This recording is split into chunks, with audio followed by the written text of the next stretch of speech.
tonight. We join you from Chicago. We've got baseball here tonight between the Pirates and the Cubs. An NL Central Division showdown. And a chance for the Pirates to gain a game on the leaders and even the series against the Cubs here at Wrigley Field. Welcome into the booth. Joe Block and John Wayner with you here tonight as the Pirates back in action. Their bats had started to go for a little while there. They were starting to generate some runs, really get things going offensively, but they've fallen on hard times again over the last week or so. It's really been an inconsistent year offensively for this team, and we went in the last 6 games just 2.5 runs per game. Went to Cincinnati, expect to score some runs. That wasn't the case. The team only has 4 home runs. One of those home runs coming from pitcher Garrett Cole. The strikeouts are up as well. Hopefully they can find a way to turn it around here tonight against Arrieta. Now you look at the record 3-3, so you figure there's been some pitching, but yeah, running into a hard opposition tonight on the mound for Arrieta, though the Pirates have been able to solve him lately. Well, first half, Arrieta wasn't the guy that won a Cy Young Award, but he has turned it around since July 1st. Just a 1.85 ERA. Opponents hitting just 1.89 against him. But the last 6 starts against the Pirates have had his number. A 7.29 ERA and 9 home runs. They haven't been able to beat Arrieta, I should say the other way around, in quite a while now. And for his mound opposition tonight, Chad Kuhl, well, he hasn't beaten the Cubs yet, so something's got to give here this evening. We'll see who can be the victor between the Pirates and the Cubs coming up next right here on AT&T Sportsnet.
AT&T Sportsnet is brought to you by Allegheny Health Network, the largest health system rated #1 in the region for all the things that matter most.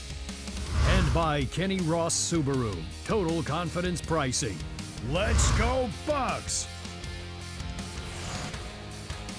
Here in late summer in Chicago, we bring you baseball tonight. The Pirates and the Cubs, and a little light breeze blowing here at Wrigley. The sun already beginning to set. We're starting to get to that point of the year. Fall is coming, and soon those leaves will be turning brown and falling off the wall. And which team will continue? It'll be up for the Cubs. for Jake Arrieta tonight. Try to keep the Cubs' hopes going in the right direction. They have a 2.5 game lead over Milwaukee and an 8-game lead over the Pirates entering play here tonight. Let's look at the RAV4 lineup for the visiting Buccos this evening. Starling Marte back atop the order with Josh Harrison back in the lineup as well. McCutchen bats third and Bell cleans up. Freese is the 5-hitter with John Jaso getting the start at right. Jordy Mercer, the shortstop, starting to heat back up again. And then the battery of Stewart and Kuhl will round out the order. And facing a hot Jake Arrieta, 13-8, a 3.49 ERA, about a strikeout per inning. He can walk some guys, 50, that's a bit high, but this guy, you look at his last 8 starts, he hasn't allowed any more than 2 earned runs. In fact, he's allowed less than 2 earned runs in 5 of those 8. And he's back to form. That Cy Young form we saw a couple of years ago. And so he's going to be tough. Always a tough guy. And, if you heard the pregame with Teak and Stan, it talked about Arrieta, and Josh Bell was talking about how tough he is to hit with throwing across his body, and hard to pick up, especially for a right-handed batter. And the Honda defense behind him tonight. Kyle Schwarber is in the lineup. He's in left field with Hayward in center. And then Zobrist back in the lineup as well. He's out there in right. Bryant, Baez, LaStella, and Rizzo is the infield again. Avila doing the catching for Chicago. There's the newer Cub, acquired at the previous trade deadline. Multiple milestones throughout the trading season. You're on a gorgeous night. Starting to feel just a hint of fall in the air. And that gives us a reason to believe that the games feel a little bit more important, with 30 left for the Pirates, including this one tonight. Starling Marte dropped in the order against the lefty yesterday, back as the leadoff man against the right-hander tonight.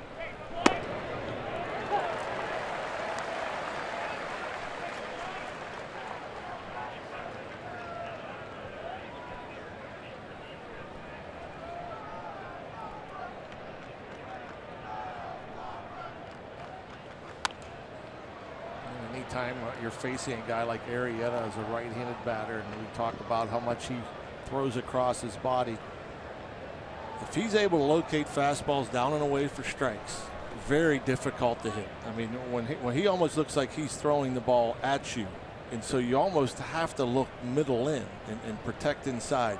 And if he throws it away, down there it looks so much further away than it really is because of the way he comes at you. And against right-handers, the batting average, minuscule 207. Really, isn't that the thing, though, with Arrieta, is that command? I mean, we talked about the walk numbers, but where it is being placed, necessarily within the zone. Oh yeah, as well with him.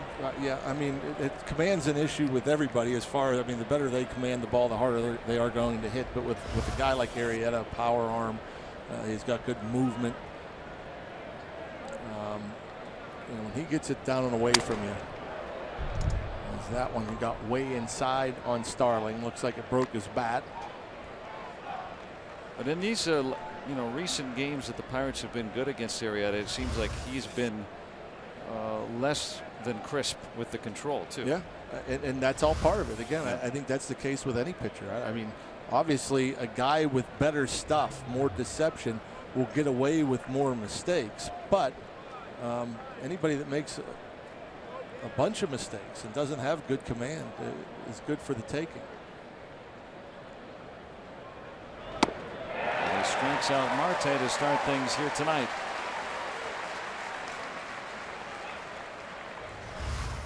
And this is a slider at 91 miles per hour. Look at it run off. And it almost looked like a cutter. Doesn't show that he throws a cutter. I just think that's a hard slider that kind of breaks as much as a cutter would. Evading Marte's bat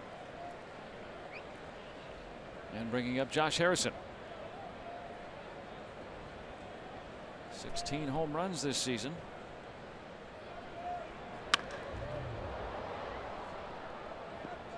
And easier said than done, but I almost feel that your approach against a guy like Arrieta is the outer half. I mean, you kind of just give away the inside part of the plate. If he's able to throw it in there consistently enough, you might have to change your approach. But, you know, try to stay in there and stay on that ball in the outer third. Is that because of his delivery? And if, you know, if it's coming in, it looks so far in, and if it's on the outer part, it looks exactly. easier to hit? That's what I mean. It's like it's hard for a guy that throws across his body, and as a right-handed hitter, it feels like he's stepping towards you, like he's aiming at you. It's hard not to think, I got to protect inside. But more times than not, he throws away with the fastball. The breaking ball, he's intending to throw it on the outside part of the plate or off. That time coming in. And Harrison Lifetime is 2 for 23 against Arrieta, so he's been tough to solve.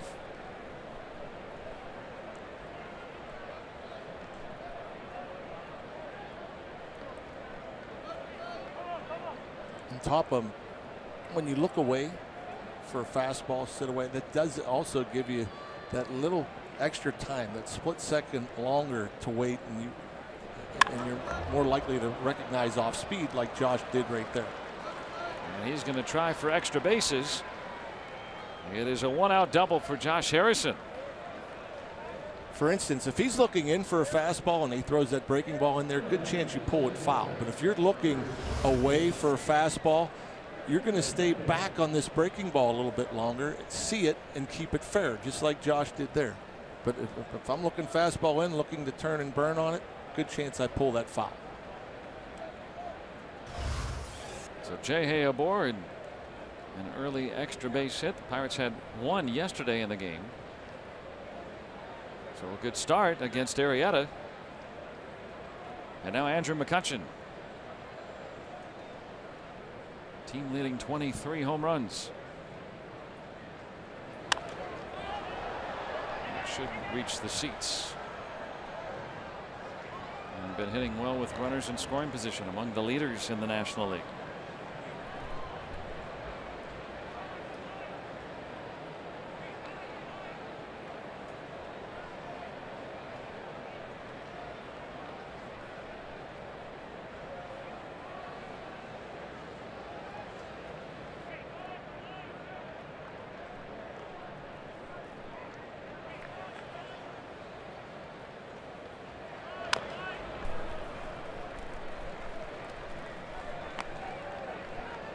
Had 2 strikes. Working the plate tonight, Stu Shortwater, a call-up umpire. Crew chief is Gary Cederstrom. Over at first base, Eric Cooper at second. Adrian Johnson, who worked the plate last night, is at third.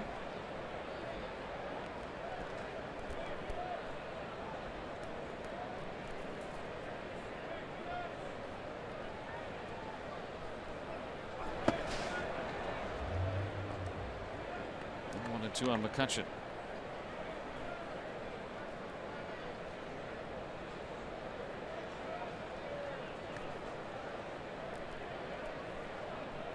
Josh Bell next.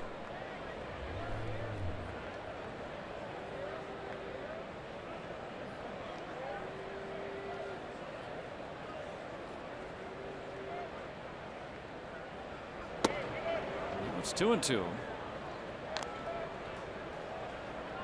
We were talking earlier about you know, McCutchen when he's had his best months in June and July.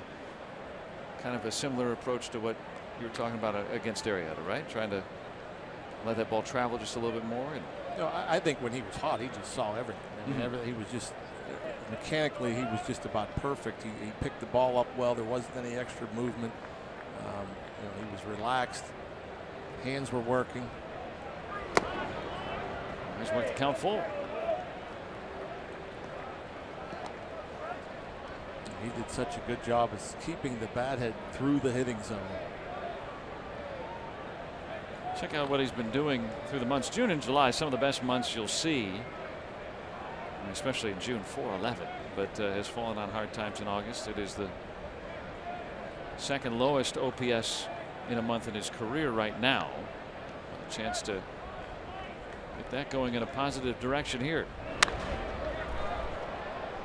Hooked out to Zobrist. He runs out of real estate. Maybe last year that's an out. Moved over the seating area. Get rid of the bullpens down the lines here. So almost no foul territory now, just enough to put your toes over the line. Yeah, I would think if you're an outfielder, you'd rather take away some seating and give you a little more room to make a play down there, especially just because it's the foul line and that's brick wall so close.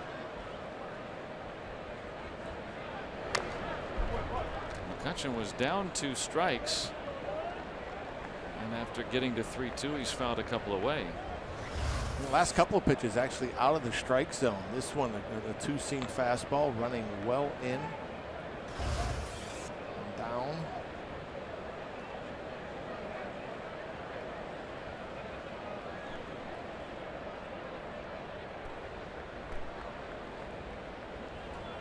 This will be the 8th pitch of this at bat upcoming. Harrison on at second. We'll move him over. Stella handles that big hop. But now 2 away. Josh Bell coming up.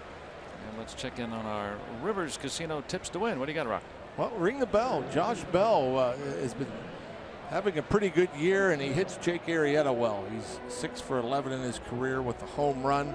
So hopefully Josh Bell could get it going right here, get a hit and an RBI.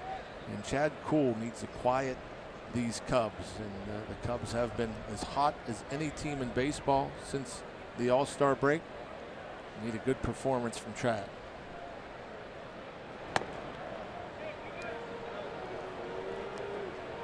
And Bell, who leads the team in runs batted in,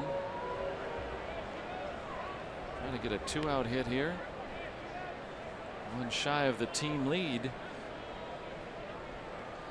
in 2-out RBIs as well, so he has had some clutch 2-out hits this season.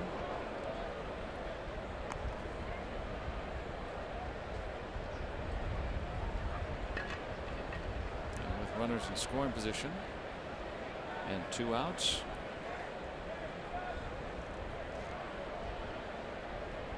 Harrison 90 feet away.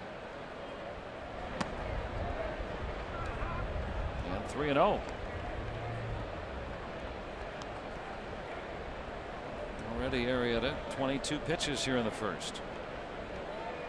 Pirates have been struggling to score early in games. There's Lester Strode, the acting pitching coach, with Chris Mazzio away from the club.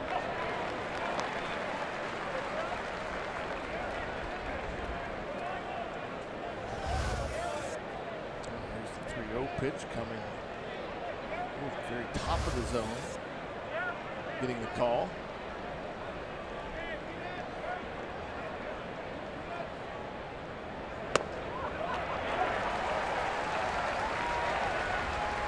Full to Bell.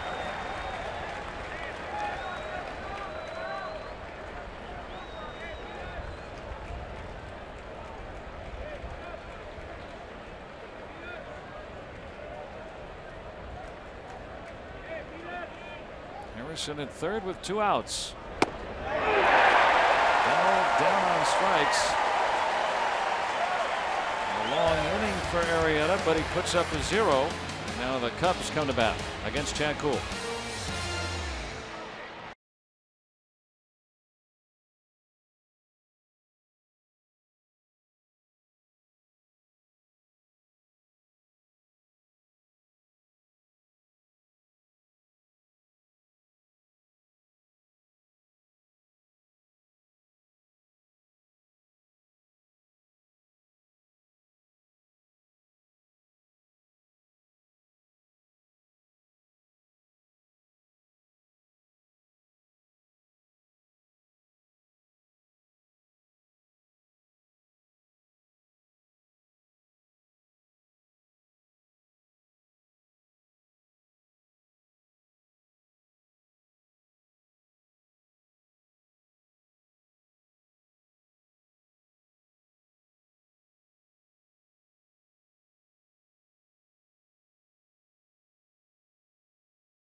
here of this old barn.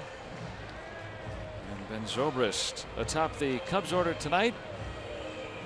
And he's back in the lineup, as is Kyle Schwarber. Chris Bryant, who bats third, hitting .390 against the Pirates this season. He's hit him well throughout his career, as has Anthony Rizzo. Tommy La Stella still in the lineup. Alex Avila doing the catching with Hayward, Baez, and then Arrieta rounding out the Cubs order. Chad Cole looking for his first career win against these Cubs. He's faced them 5 times on the year. 6-9, a 4.52 ERA. Just 11 home runs allowed.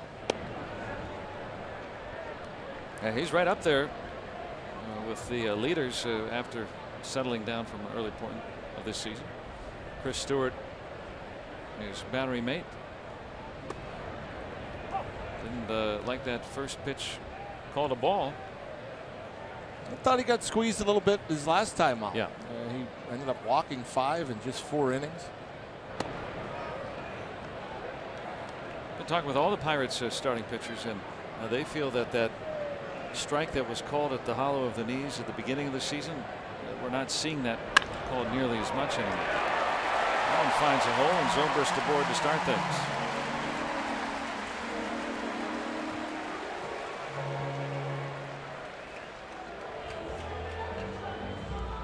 Man on against the Pirates. Chris Stewart behind the plate tonight, as well as at shortstop Jordy Mercer. We'll see him there. Josh Harrison back as his double play partner. Freese and Bell on the corners. Marte, McCutchen, John Jaso in right. The defense for the Pirates this evening.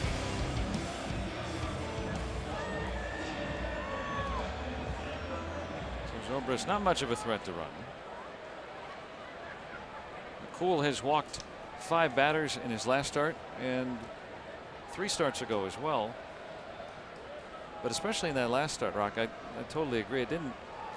He wasn't wild. It was, but he didn't give in either to, a tight strike. Unlike Trevor Williams, he's not a guy that's going to have that pinpoint control, but he's going to, there's days he's around the plate, and there's days, unfortunately, you don't get the calls. So just go up there and continue to grind and try to make adjustments. A nice 2-seam fastball there. Kyle Schwarber didn't seem too thrilled with the call. And you see 93 pitches in 4 innings of work. And that lost to the Dodgers. There's our WB Mason strike zone. Comebacker. We got 1, and they're going to get 2. A double play. Pitcher to short to first. 2 outs. Yeah, I like to see that. And watching Jordy Mercer kind of come across the bag like a second baseman as he was on the right side of the infield, very close to coming off of that second base bag a bit early.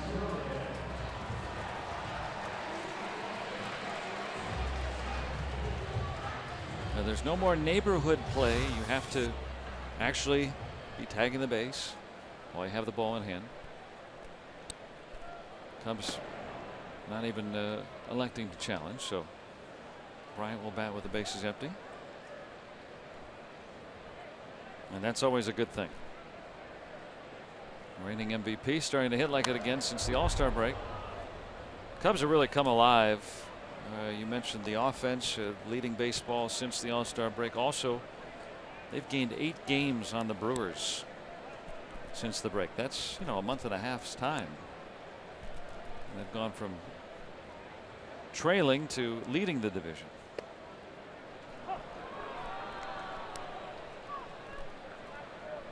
But yet, as most people have expected, but yet they're still far from a comfortable position right now. I mean, everybody's still clamoring and can contend that they've got a shot.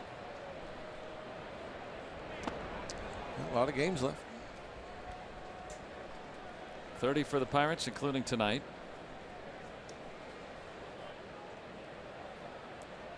For the Cubs, most of their opponents, including tonight's opponent, are sub 500 teams, which doesn't guarantee anything, but I'd rather that than the other way around.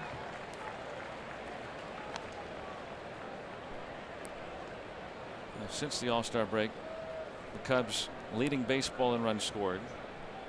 They're also winning at a pace only bested by the Dodgers.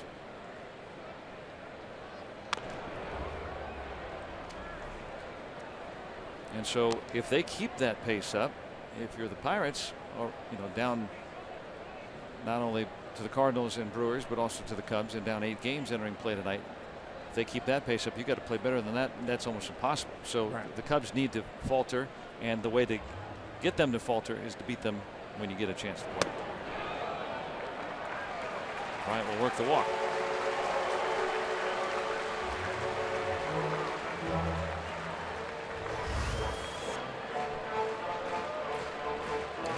White pitch above the letters.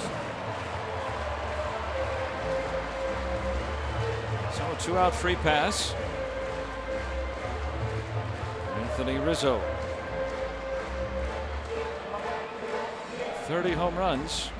There's 93 runs batted in, both among the leaders.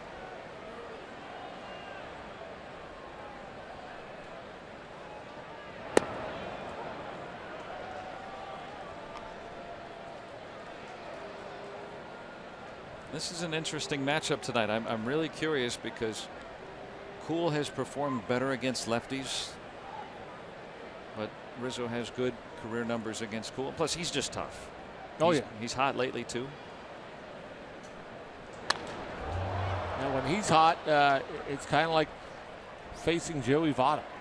Some similarities there, where you'll see a lot of pitches. He's patient up there. He won't chase a whole bunch. Has that ability to just foul things off. He's on the plate. He looks to pull the ball more than Joey Votto does. There's some similarities.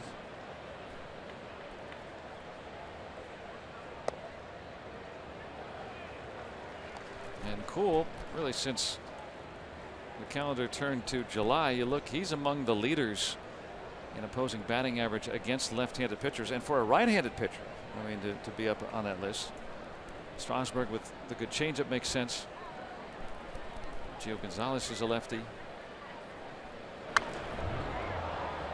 Kuhl right up there among the leaders, and that's a big stretch because he was on the other side of things as the season began. Oh yeah. You look at the numbers of April, May, and June. Yeah, I mean that's a pretty remarkable turnaround. And he says he thinks it's not solely just coming in on the lefties, but going down and away and being able to locate especially the fastball there. I've always felt the best pitch for a pitcher, I've said this many times, is a fastball down and away, on the knees, on the corner. It's the furthest away from the hitter. It's hard to get the barrel to. And look where Chad Kuhl is working Anthony Rizzo. Little poke is going to drop in.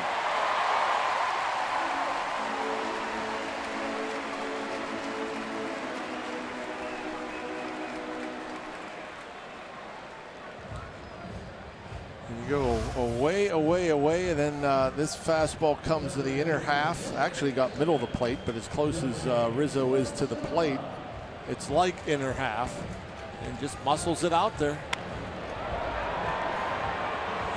98-mile-per-hour fastball. But that's the interesting thing too. If you're trying to go down and away to Rizzo and he's crowding the plate, it's probably not as far away for him as maybe some other lefty hitters, right? It's the other thing that I don't understand, how he's able to be so patient on pitches that are off the plate. You know, for a guy that stands on so close to the plate, you think a pitch a couple inches off the outside edge would be a good pitch to hit for him, but it's not the case. He takes those.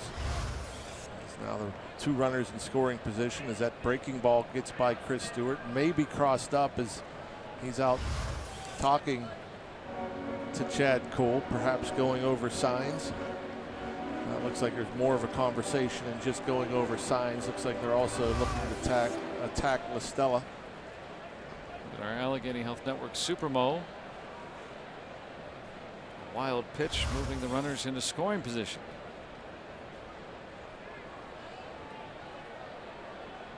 Got Schwarber to ground into a double play, but Bryan and Rizzo reaching with 2 outs. And LaStella back in the lineup tonight. Joe Madden has been going with him as of late. Been swinging a hot bat over the last week. Normally a reserve.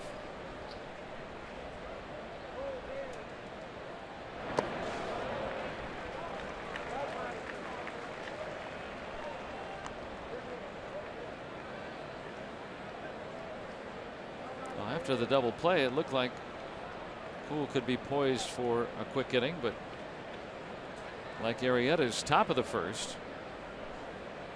struggling to get through it with a 0 on the board.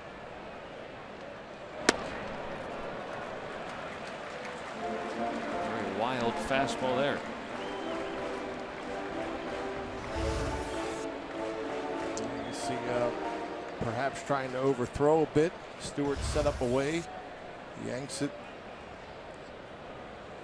to the opposite side of the plate.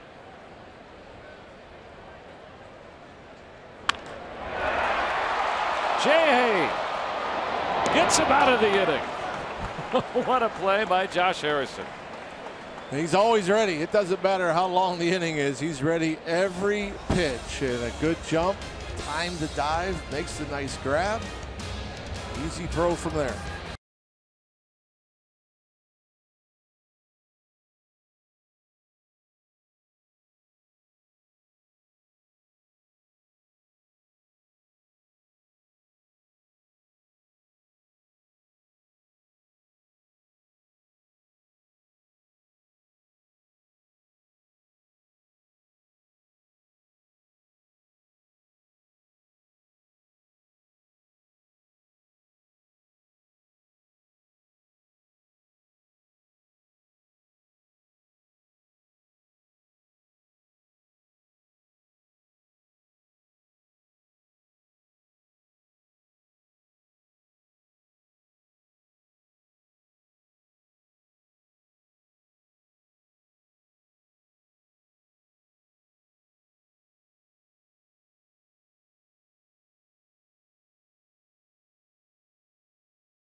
Play, saves a run, maybe 2, and gets cool out of that inning.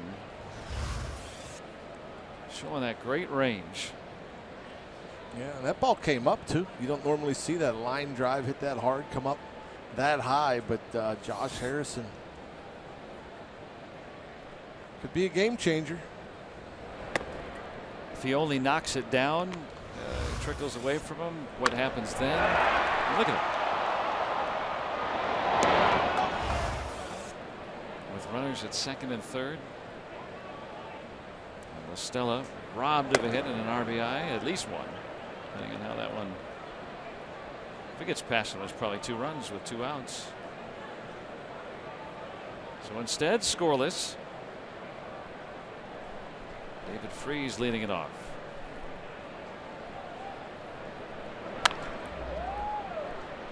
To LaStella.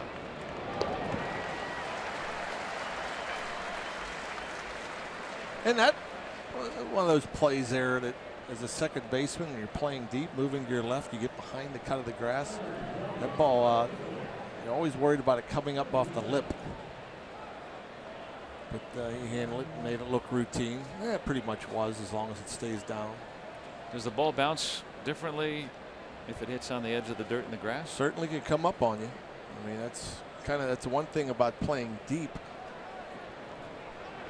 Or fielding a ball on the grass, as if that ball comes and hits that lip, it could come up on you. Is it better now that we see?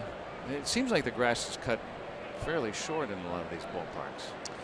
Yeah, it's incredible how short the grass is in every ballpark. Here at Wrigley, the old Wrigley, they redid the field I don't know how many years ago. Grass used to be super thick, used to be probably 3 or more inches thick. Real slow infield, but almost all of them are cut short and quick nowadays.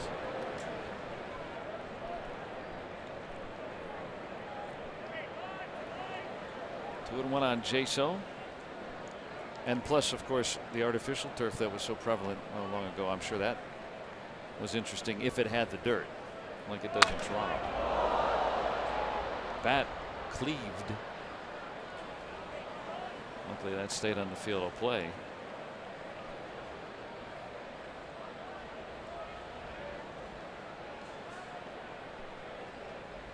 Big chunk. Yeah, looked like off the end of the bat.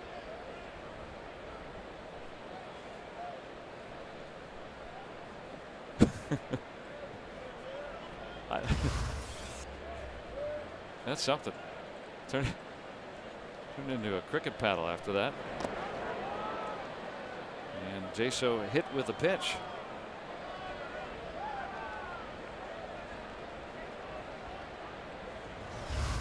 Curveball. Came back, caught him in the foot. So a man aboard. And it's time for our AARP Getting to Know segment for Jordy Mercer. And Pirates shortstop having his best offensive season in several years now. He's got home runs tying career most for him. RBIs should be able to beat that all-time mark, and as well as second most starts at shortstop over the last 4 years. Only Brandon Crawford with more, and in the Hall of Fame at his alma mater, Oklahoma State. So we got the single season saves record there as the former closer.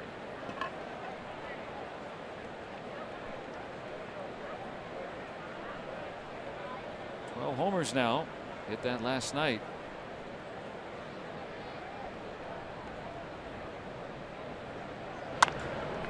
Hard hit and through. And Jason will have to stop at second. Mercer starting to really pick it up again with the bat. Yes, he is. Had some good at bats last night. 3 hard hit balls. This ball hit extremely hard. Short and quick to the ball. Inside it. LaStella trying to pull off a J-Hay. Not quite the same range.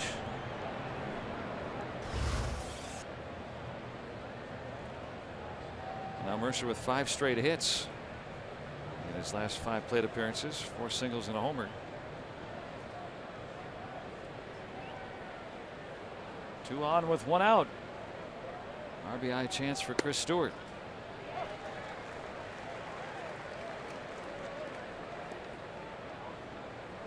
He's bound to add to that total, right? I hope so. He's got a triple this season with runners in scoring position. Well, he was asked to not do that anymore. Hayward taking charge, and that's the second out.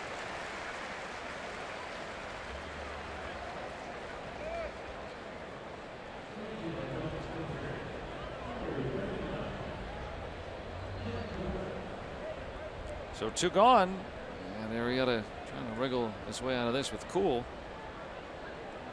Cool has driven in a pair this year.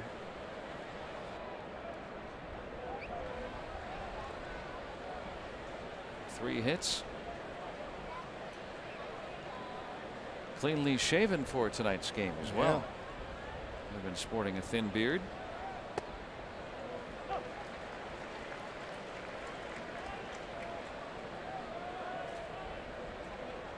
Gosh, he looks 10 years younger. Not quite as formidable as that mane. Trickling away from Avila. And the Pirates will have men in scoring position.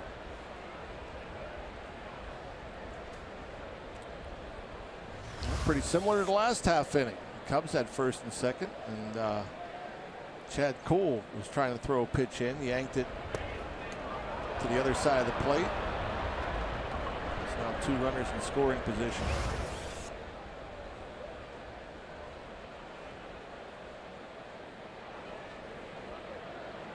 Well, with 2 outs, a base hit might score a pair here.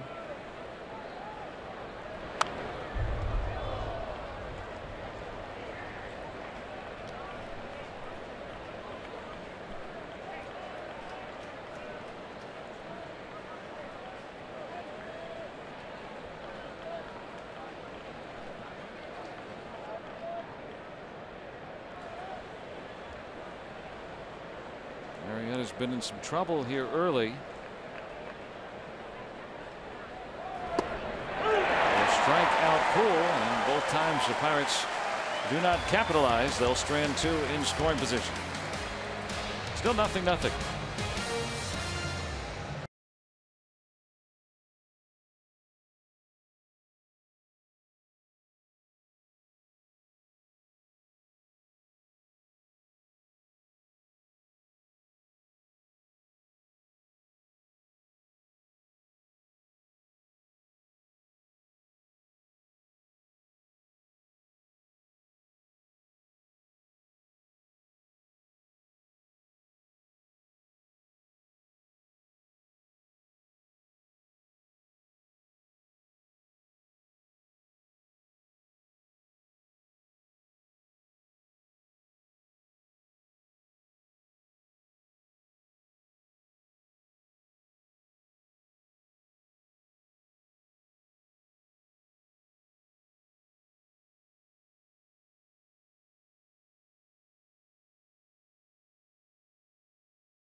Field. I'm Robbie. It's Mikowski, and it's Twitter Tuesday, and Chris Stewart is our guest tonight. He was asked by Russell, Stu, if you could go back in time and switch position, what position would you play and why? I'd be a multi-position player. Shortstop. I played shortstop in high school. Loved it. A lot of action out there. Limited range, so that's why they had to throw me behind the plate, but I'd love to go back out there and give it a try. And then pitching. I think every position player wants to be a pitcher, so just give me 1 inning sometime before I retire, and I'd love it. Joe, how great would it be to see Chris Stewart out there on the mound at some point in time? But I know he would have a lot of competition if the opportunity were come up for a position player to pitch in a ball game. But Chris Stewart, pitcher, that would be something. Yeah, you know, it'd be interesting to see any time a position player takes him out. We were just talking about Jordy Mercer in his days at Oklahoma State as a closer. I think that always gets people interested. I think my favorite lately was the Cubs' John Jay when he got out there, because he was throwing about as slow as you possibly could. Yeah, a low hitting speed. Getting guys to screw themselves into the ground, taking big cuts.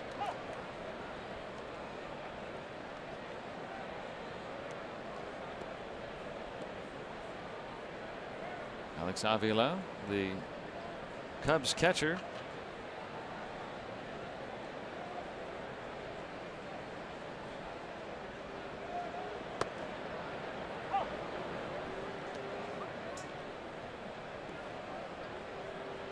Acquired from Detroit. There's Wilson Contreras, who is getting closer to returning, with the rosters expanding on Friday. Looks like that would be sometime in and around there for him. Avila down on strikes. First K for Kuhl this evening. Take a swing. Avila, Statue of Liberty play. And two in the middle of the plate, and that one up top of the zone, outside corner. And the Cubs have had a few key players on the DL. John Lester throwing a simulated game yesterday, and looking closer to returning for him. Addison Russell also out on a rehab assignment. They're starting shortstop.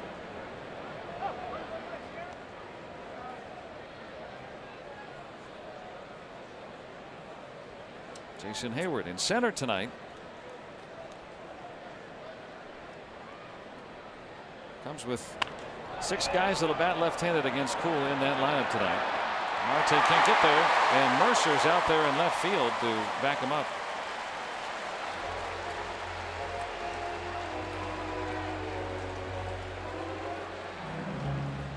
It's a nice job by Jordy Mercer just to continue to run out there.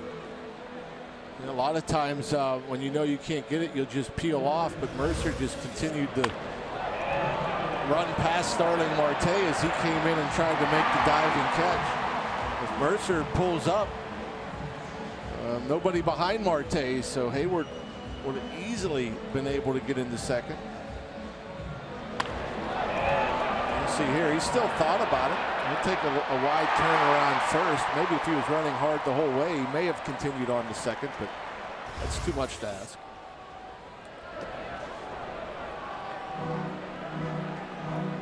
Strike one to Javier Baez. Marte covers a lot of ground out there. Generally, if he can't get there, then that ball couldn't get got. A little breeze blowing in too makes a difference here.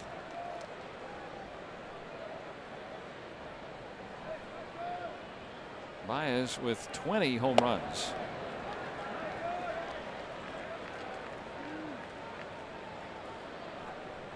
That can make a difference here a little bit.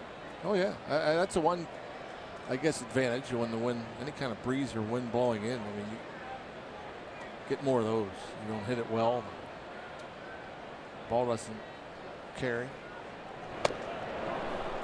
Big rip.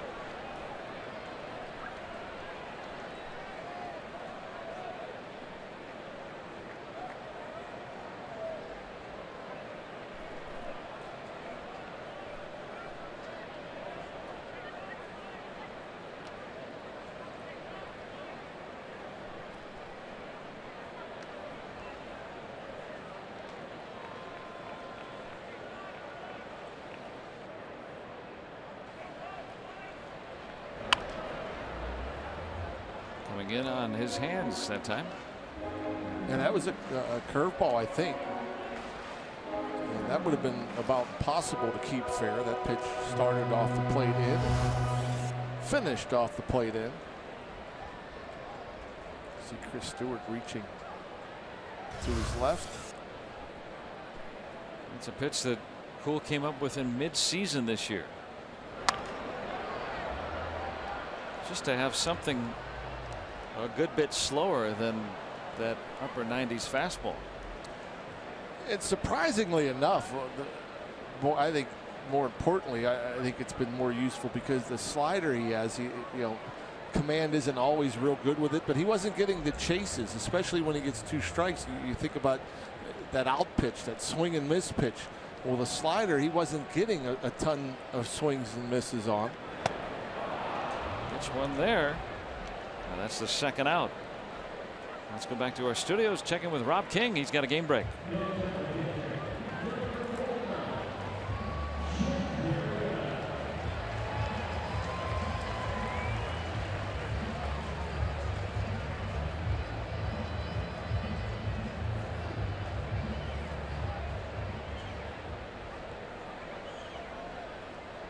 Well, thank you, Rob. And he just doesn't stop.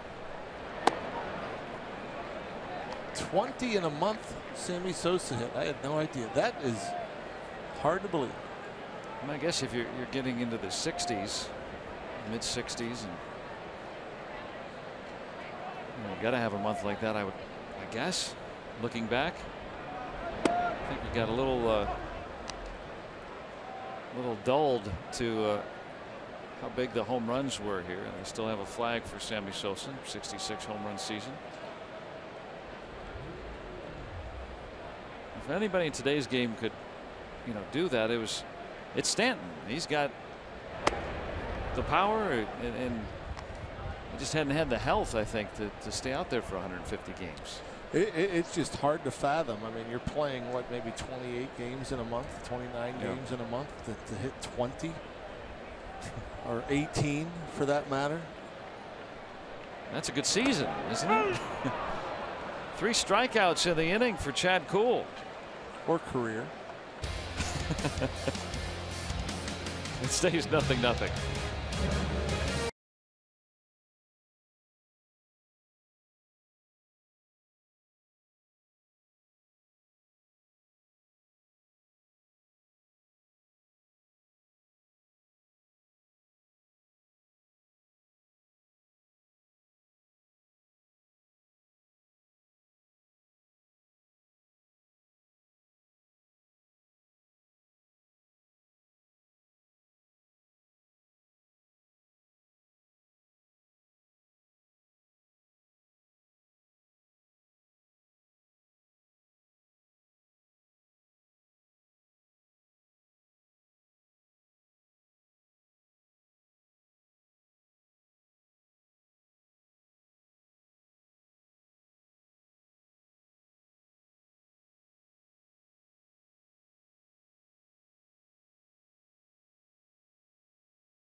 Of the Pittsburgh Pirates and may not be reproduced or retransmitted in any form, and the accounts and descriptions of this game may not be disseminated without the express written consent of the Pittsburgh Pirates.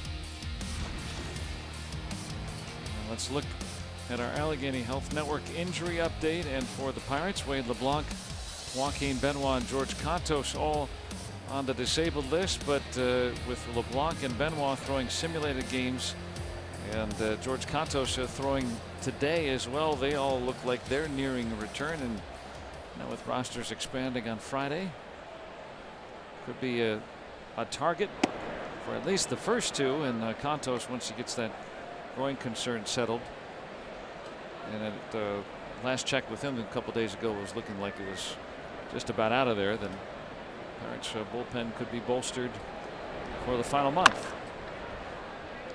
Right to Baez. Pirates leadoff man retired here in the 3rd.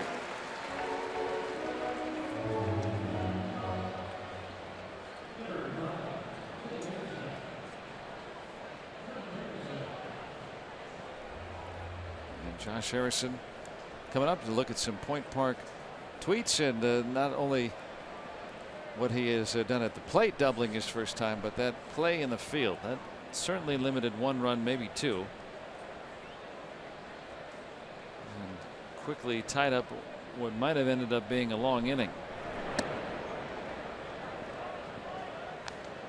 An all-star. Oh yeah, I mean, Josh takes as much pride in his defense as his hitting. I mean, he's one of those guys that you could tell he's ready every single pitch. And he enjoys taking hits away.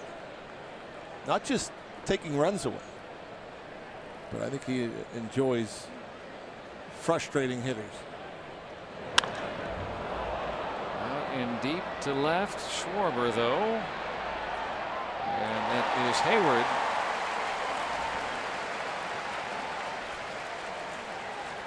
And you would think with what happened to Schwarber last year that he would kind of take a look. Hayward's very much a take charge center fielder. We saw that last inning, cutting in front of the right fielder Zobrist on a previous play. Yeah, and you can see it looked like Hayward was calling for it. Yeah, there you go. He's calling for it. Yep, and that's when Schwarber said, "Okay, I'll just duck behind you." And you saw Hayward didn't stop calling for it.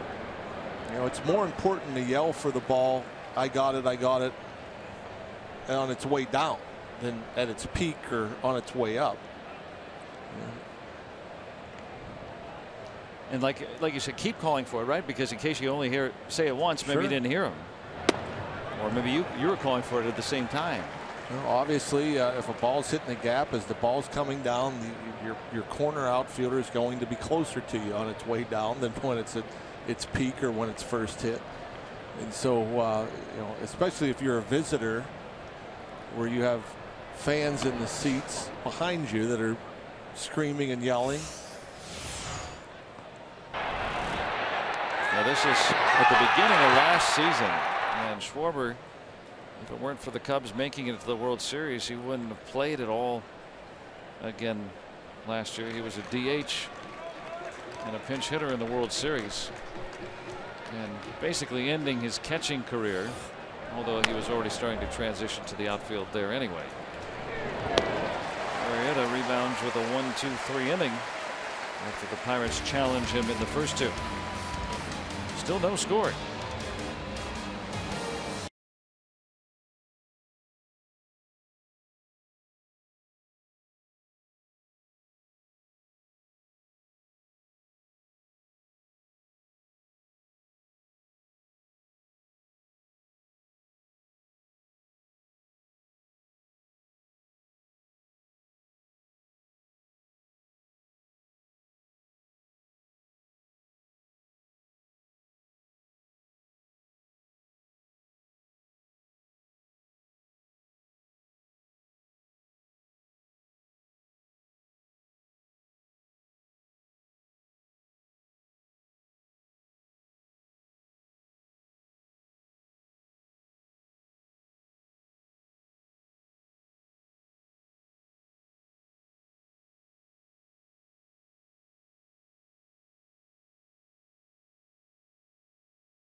Some of the best bands in the Berg during Friday Night Rocks. Get tuned in to Pittsburgh's music scene as we showcase local artists and tracks throughout every Friday Night Pirates broadcast.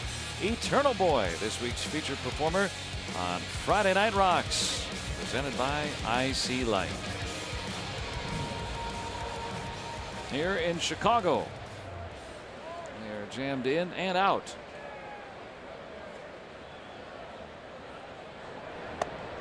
Zip, zip, as we start the bottom of the third.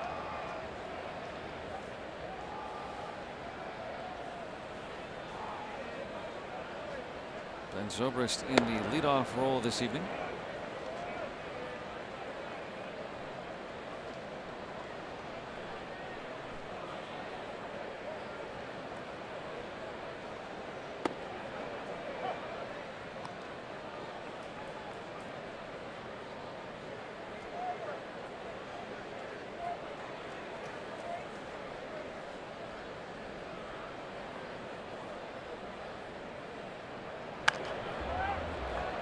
To Josh Bell, who barehands it.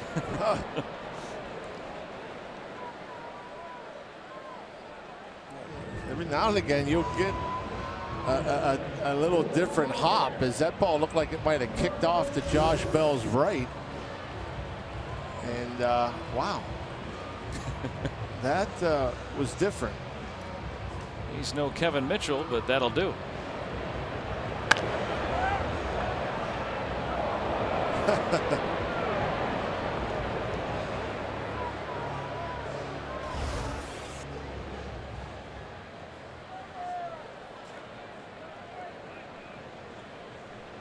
Just like he's done it a million times, right? Yeah.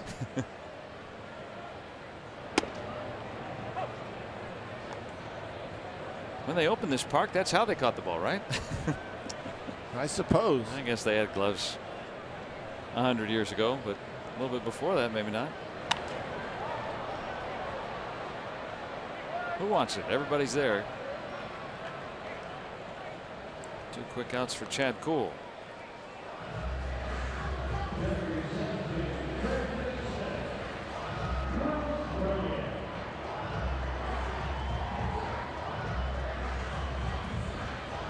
So 6 pitches for 2 outs for that rough and tumble first when Bryant reached on a 2-out walk. Looked like that could have been a big inning for the Cubs. Josh Harrison making that play to keep things at a 0, and that's where we stand right now because of it. Nice play in the field to end that first.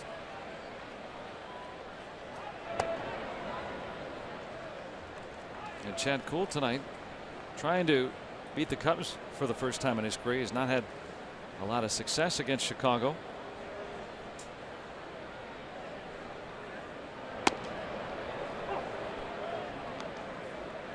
But he has been making strides. I mean, you look back over the last 16 starts, which is about half a season's worth. His ERA is .360.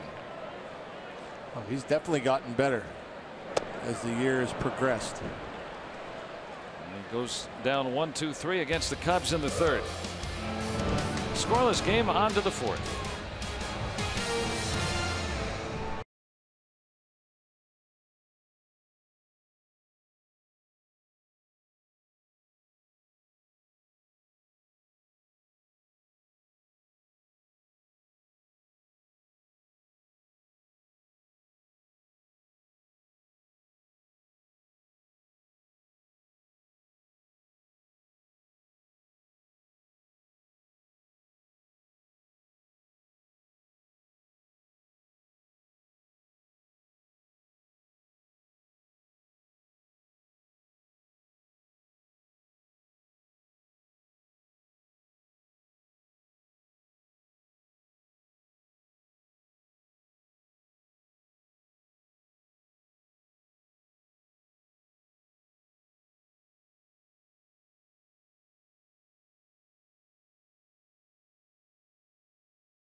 All-wheel drive RAV4th inning.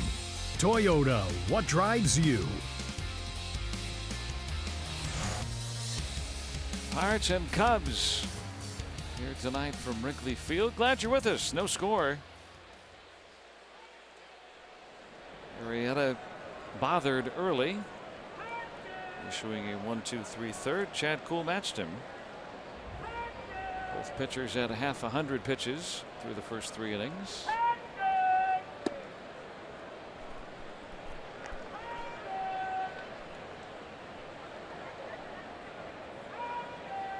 Josh Bell struck out looking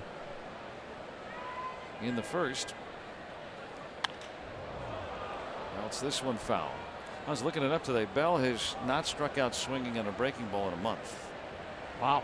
He struck out a few times like he did in the first inning, but he has walked way more than he has struck out in the last month, almost double. Guess that shows he's seeing the ball well, right? Yeah, I mean, earlier in the year, he was obviously looking to pull the ball more. Last year when we saw him, he was looking to hit the ball the other way. And so, you know, more walks than strikeouts in a short period of time last year. That's foul. You know, I think we saw it right out of spring training. Josh Bell was trying to get the bad hit out, trying to get to the fastball thrown on the inner half. And it was a big adjustment from a year ago. And obviously, you look at his numbers, he's had a nice year. And I think there's a medium there, too. There's a way to just, you know, kind of just think middle and adjust in and out instead of trying to be too quick to the fastball. Because I think we've seen two different Josh Bells. I mean, we see, you know, last year and maybe lately, the guy with extraordinary plate discipline, but maybe trying to use it, you know, shorten the swing a little bit, I guess, right? Or hit for, maybe draw more walks and get more base hits than hit for power, I guess. But earlier this year we saw a guy that, and again, like last year, he was content with going the ball, hitting the ball the other way. He hit breaking balls fouled down the third baseline as a left-handed hitter. He was waiting so long. He saw the ball so long that you're not going to be fooled when you're trying to hit the ball the other way. Not as often, at least. The more you try to pull the ball, the more you're trying to get the bat head out there early. The quicker you're starting to start your swing, you decide earlier because of the approach to get the bat head out early. So you're less likely to recognize or see pitches as long, so you're more likely to swing and miss and chase pitches.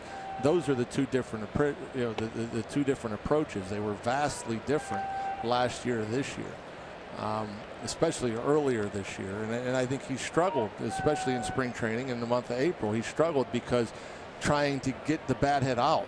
It was just the opposite last year. And when you're trying to pull the ball, you start your swing earlier. Not all the time, but most times. Yeah, I really haven't. I can't sit here and say that I've noticed a shorter swing, but I've noticed a vastly different approach.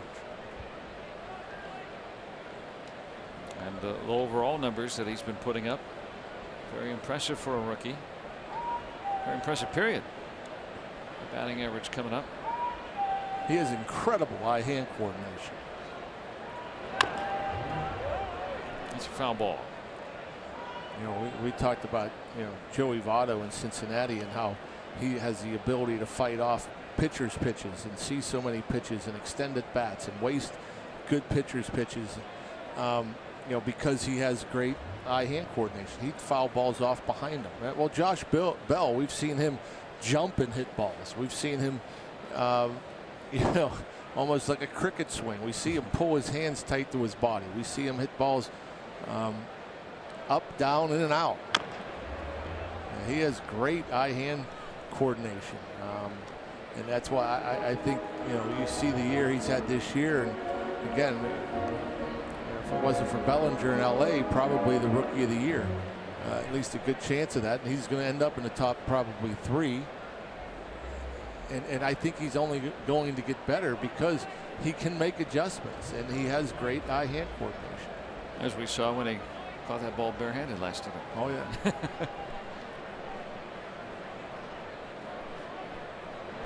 Yeah, if it weren't for Bellinger, you know, I was looking it up.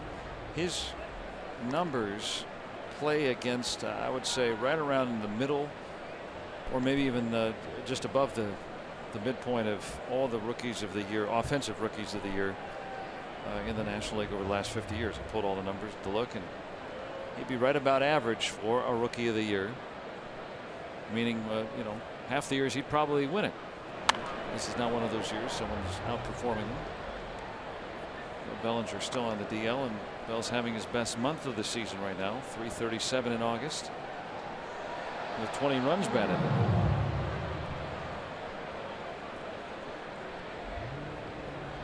And I like what you said about you think he can keep getting better. He will be better. I do. I think You know, I'm very impressed with the type of year he's had this year. I had some question marks after last year because of his approach. Freezes the first out.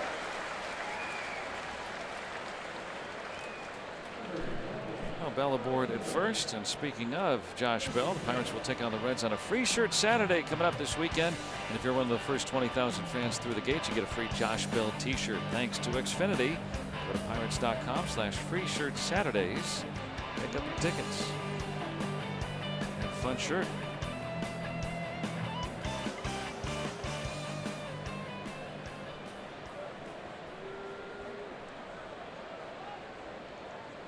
John Jaso hit on the toe with the pitchers last time.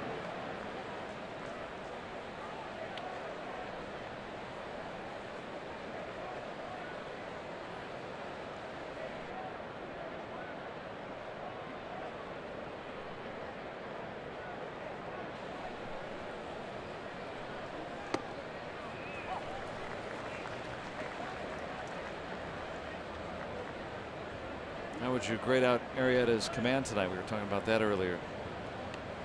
Yeah, I think we've seen it better. I think it's been okay.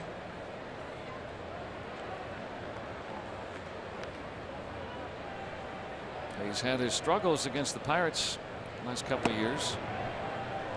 But I've always felt a guy like Arrieta, who throws across his body so much, it would be harder to have great command, to get to that same release point consistently.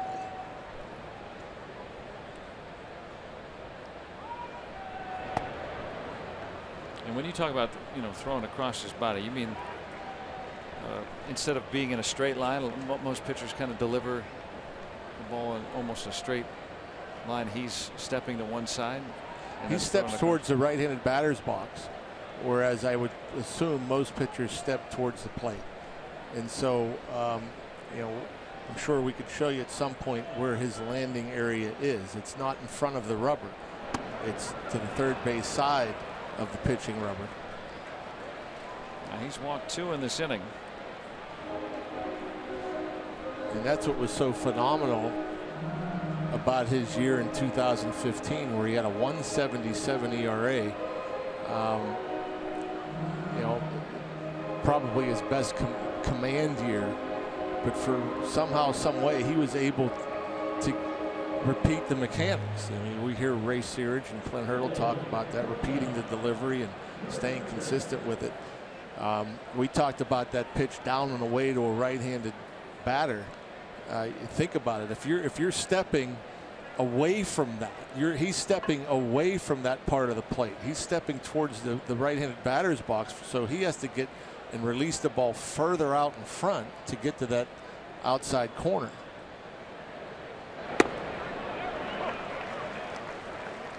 And for Arrieta, let's see where we. Now there you see where he'll land, way over there, and then he has to get that hand way out in front of his face. Then the body comes back, you know, the torso comes back across.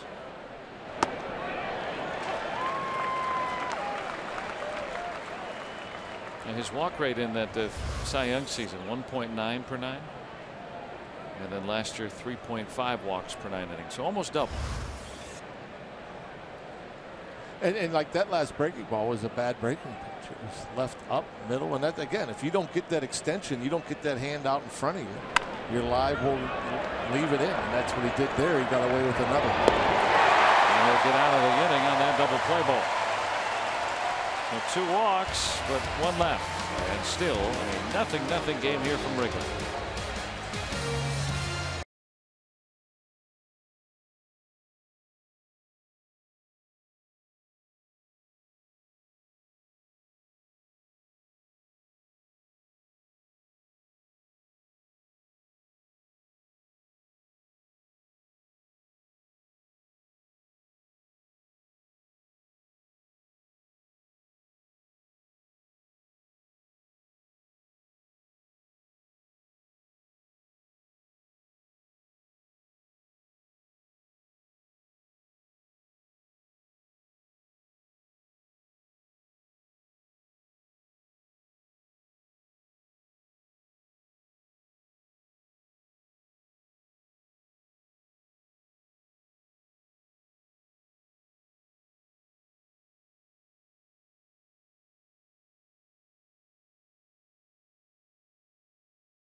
The bottom of the fourth.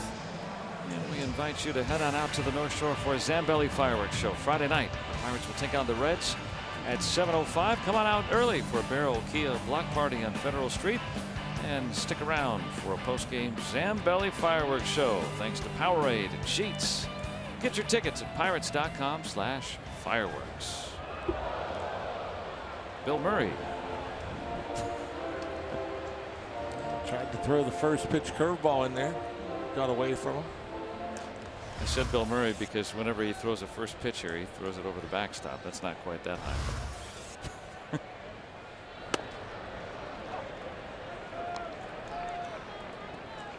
I'm still amazed at Cool's ability to pick up a pitch, working on it, in the bullpen for a few weeks, and then bringing it into a game now, using it in key spots all the time.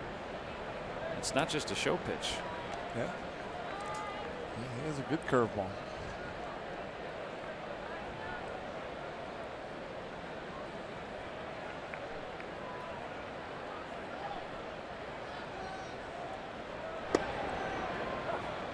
That good fastball as well.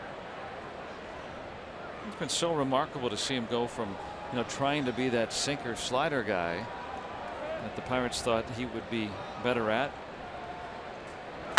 and then the Pirates just said, you know what, I don't know why we're trying to change you. It looks like you do this, and that means have that plus fastball that might end up being the fastest starting pitcher fastball in the league right now. He and that Castillo that we just saw the other day in Cincinnati, those two, he and Cool might be the top guys in the league with velocity. Yeah, right up there with Garrett, Cool, and I just think it's like anything else. It's confidence. When you find something that works for you, you grow more confident with it, and so you're more likely to use it more, like the curveball. Okay, so we're going to experiment with it, and we throw. Oh, we get results. Well, throw it again. Oh, results. I mean, you're going to grow more confident in it and continue to throw it. It's just like, oh, throw a fastball down the middle, it gets hit. Whoa, I better, not throw it down the middle anymore. You learned. Softly hit out to Marte.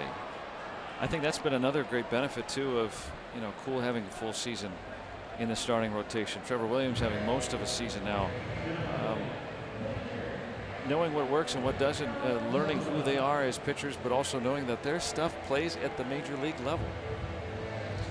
And Trevor, well, I've said this a number of times, I think he might have as good a command as anybody on the team. I mean, with all his pitches, he is a pitcher. He knows how to pitch.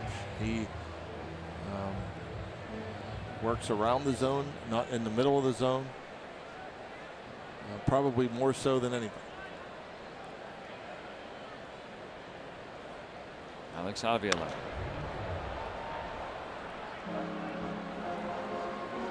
Struck out looking back in the second. Cool has fanned 4 tonight. And after 3 of the first 4 men reached to start Cool's night, only permitting a single to Hayward.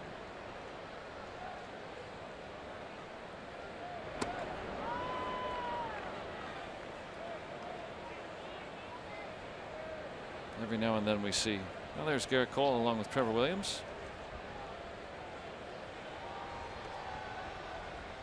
Part of the very consistent Pirates starting rotation.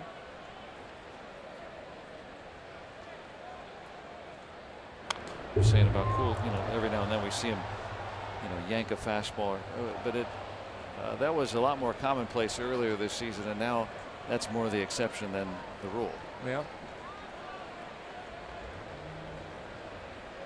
Controlled aggression on that mound, whereas before it was a lot of aggression.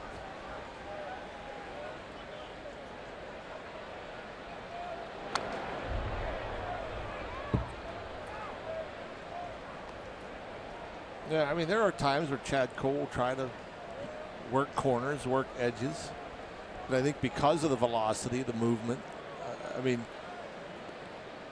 he'll get away with more over the plate. And I think with that, I think Chris Stewart's more likely to set up on the plate instead of like right on the edges.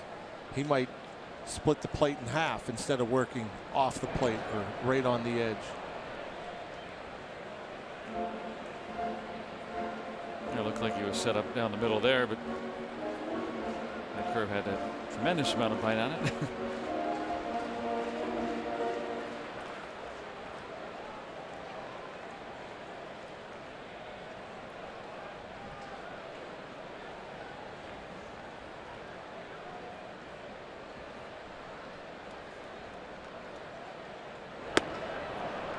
Chad Kuhl, he has sent down 8 in a row. 5 strikeouts tonight for Kuhl, and still a scoreless ball game.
Top half of inning number 5. He was our guest and a fantastic one on Twitter Tuesday.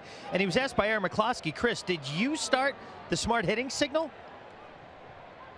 I am the originator of it. I don't know how I came about it. I think we were in the minor leagues somewhere, former team, and we had a chart saying, you know, well hit, not well hit. And I developed my own category, smart hit. Doesn't matter how hard you hit it.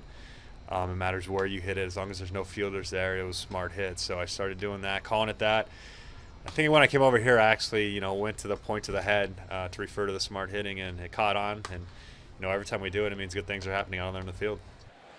And hopefully Chris Stewart gets a base hit here, and he can make that smart hitting signal, Joe and John, and look over to the Pirates dugout, and everybody will be giving it right back to him. Good stuff from Chris Stewart. I've loved it. Yeah, you know, hit them where they ain't, the old adage. And Stewart is not going to put it in the bleachers very often. Hasn't homered since April of last season, but that's not his game. He's just trying to get on base. Sometimes you'll see, you know, catcher with those creaky knees lay down a bunt. Just trying to get aboard. Hangs up there long enough, though, for Zobrist, and 1 out. And let's go back to our studios. Rob King with a game break.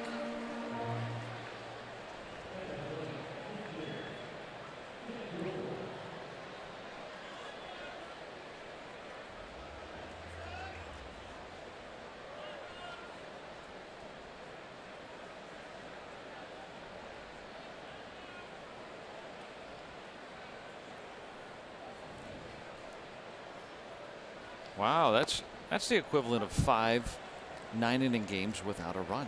Wow. Yeah, that's a struggling offense. Now that would be frustrating.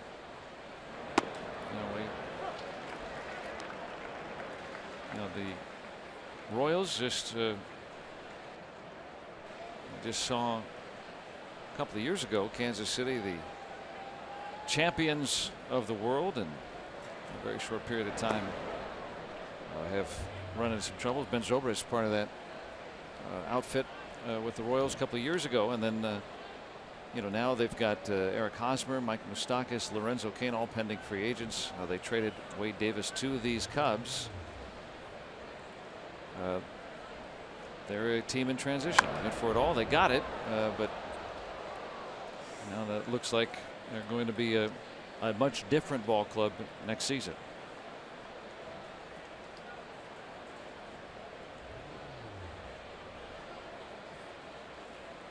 Look at the lowdown, and Milwaukee trailing the Cardinals.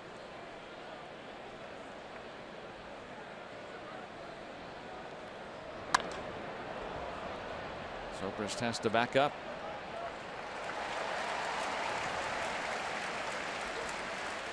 Yeah, you think about it. I mean, obviously there's times where it's a struggle to score runs. Both teams here tonight struggling to score runs, but think of how easy it is to score runs sometimes. You know, a walk, an error, a wild pitch, and a ground ball. Anything, you know. Imagine 41 more of those in a row. I mean, that would be incredibly frustrating. Well, then I bet as that goes on, it becomes more and more palpable as a hitter. I mean, you probably start squeezing that bat a little tighter. Especially with runners in scoring position, because you know your team needs runs and you're struggling, and you know somebody has to step up and get the big hit. So the Royals in their streak so far on both teams tonight. Getting dealt zeros. Arrieta versus Cool.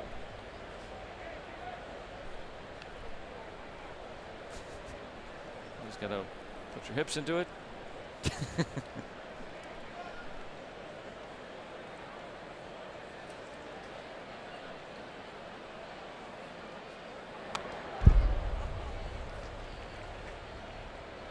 One and two on Starling Marte. 0 for 2 tonight.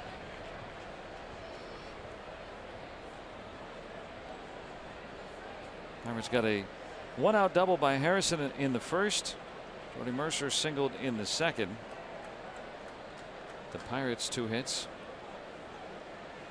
But Arrieta already at 82 pitches. He has walked 2 and hit a batter. A 25 pitch first inning, putting him behind the 8 ball. And then the 2 walks in the fourth, putting him over that 20 spot again.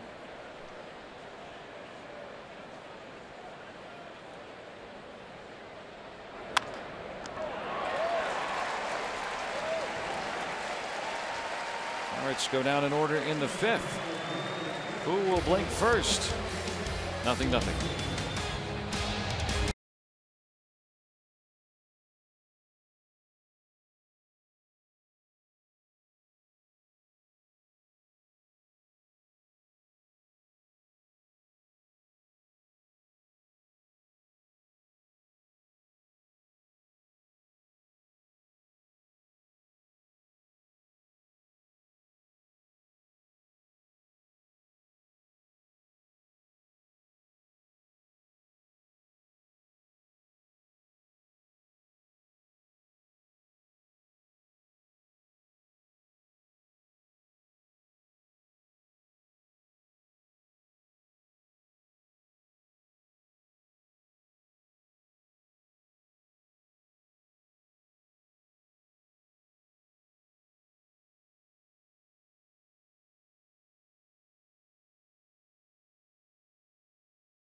TNT Sportsnet is brought to you by the all-new Chevy Equinox and your Western PA Chevy dealers.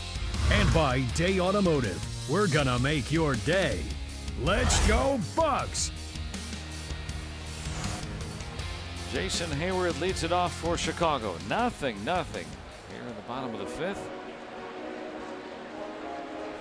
Hayward has one of the 3 Cubs hits, all singles off Chad Kuhl.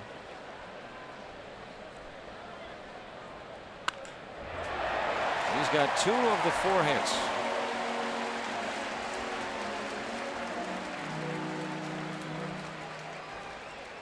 Kuhl had sent down 8 in a row since the last time he faced Hayward.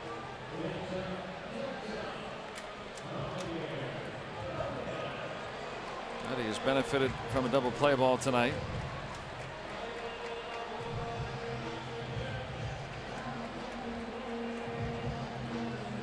Javier Baez.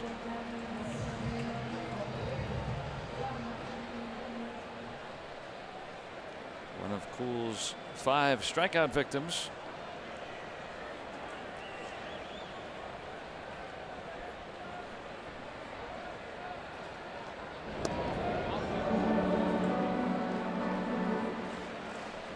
Hayward now 6 for 10 lifetime against Kuhl after those 2 singles tonight.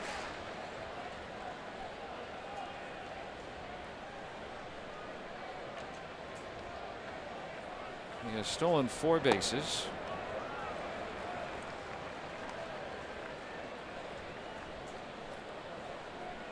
Stewart throws out 23% of attempted base stealers, just a tick below big league average. But really, you run on the pitcher, right? I mean, so. Cubs don't really run on anybody. It's not really a big part of their game. They might do it here and there. Taking advantage when it's given to him. More that kind of feel.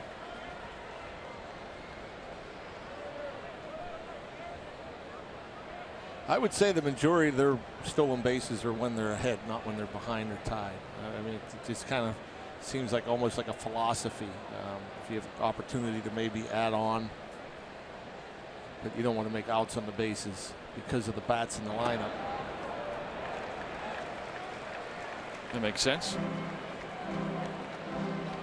Like Baez, for instance, with 20 home runs, is the number 8 hitter.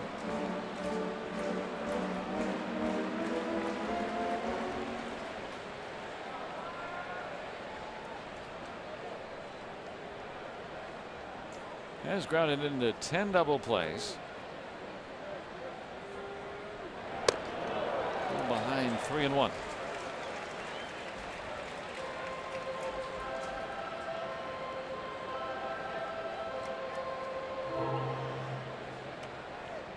Arrieta's no slouch at the plate, though.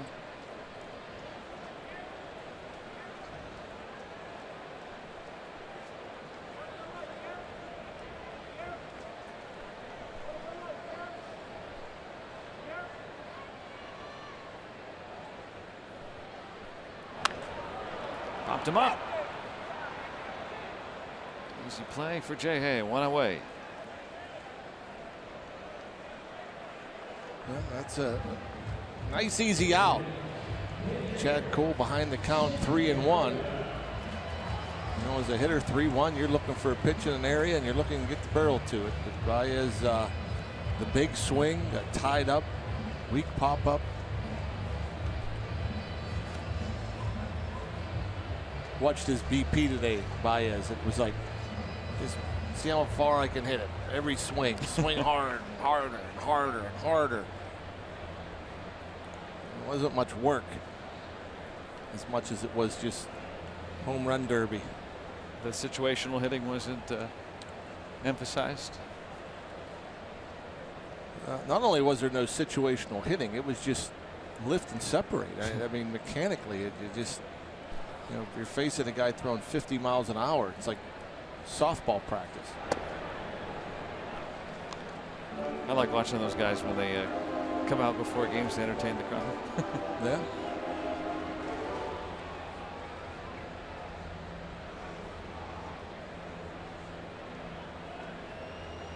Kuhl has an important first out. Arrieta has hit 5 career home runs. There goes Hayward, and he's going to be out by a mile.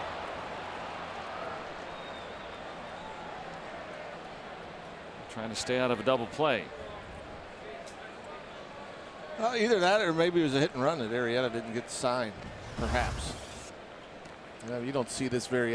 You see Hayward looking in. He could have been just looking in to see what the pitch was, but more times than not, when a runner looks in, he's expecting the batter to swing the bat. Tag right there on the bag. Has to slide into it. Hayward cut down.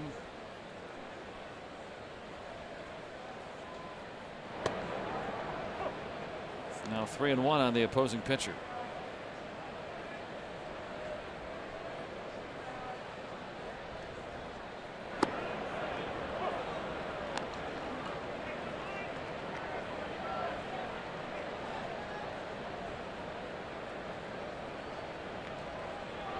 Right after him and strike him out. 6 strikeouts for Chad Kuhl tonight. And Stewart cutting down the leadoff man who reached on the single. No score through 5.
First 5 innings here at Wrigley Field here tonight. Jake Arrieta has authored a pair of no-hitters in his career on our day automotive this day in Pirates history. Back in 1995, a strike away from a no-hitter. And Paul Wagner not able to get the final out. Andres Galarraga able to reach, and Liriano trying to arrange to get that final out, but Wagner having to settle for a 1-hit shutout. And that was a year where Pedro Martinez's perfect game through 9 innings was broken up in the 10th. Of all people to get an infield hit, the big Galarraga. That was the old Blake Street Bombers who just couldn't hit on the road. I mean, their splits home road were ridiculous. A huge difference, if I remember correctly. Dante Bichette and Vinny Castilla, and later Ellis Burks, all those guys routinely hitting 40 home runs this season, but what, 30 at home and 10 on the road.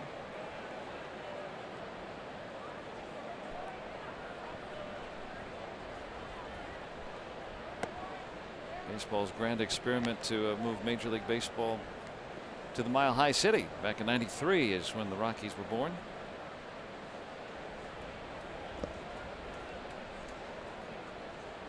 Josh Harrison has the extra base hit. Cubs have 4 singles. Pirates have mustered a pair of hits off Arrieta.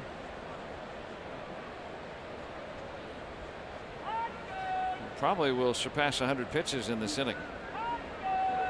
Just batted last inning, though.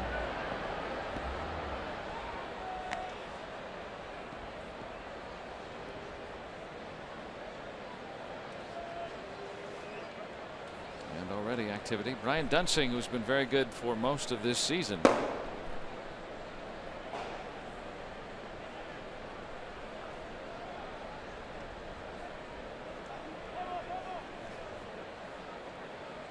Well, you think of Arrieta, big, strong guy. You think, he's one of those guys that would have a longer leash, get to pitch deeper into games despite pitch counts.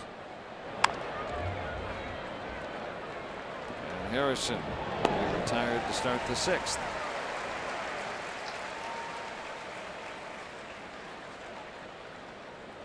And coming out to the ballpark for a Kids Day on Sunday. The Pirates will host the Reds at 1:35. Yeah, the fun starts on Federal Street before the game with the Family Fun Zone. And then all kids 14 and younger taking home their own Pirates fitness band. Thanks to Highmark. Afterwards, kids can run the bases. Go to pirates.com/kidsdays. Get your tickets. Come on out. Pirates back home Friday night, Saturday, and Sunday afternoon beginning the homestand. Yeah, Arrieta, 26 starts. He's only thrown over 100 pitches 6 times. Actually, he's only thrown over 100 pitches 4 times. He's thrown exactly 100 pitches twice. We saw that's how the Cubs handled Jason Hamill last year. Kind of a shorter leash. Maybe the numbers show that, that 3rd time around on the order, maybe. I think it has a lot to do with last year, too. The amount of innings these guys threw. Deep but playable. The difference of a little breeze, just a tiny little breeze blowing in. If there's no breeze or there's a tiny little breeze blowing out, that's a homer. That's a frustrating thing about this ballpark.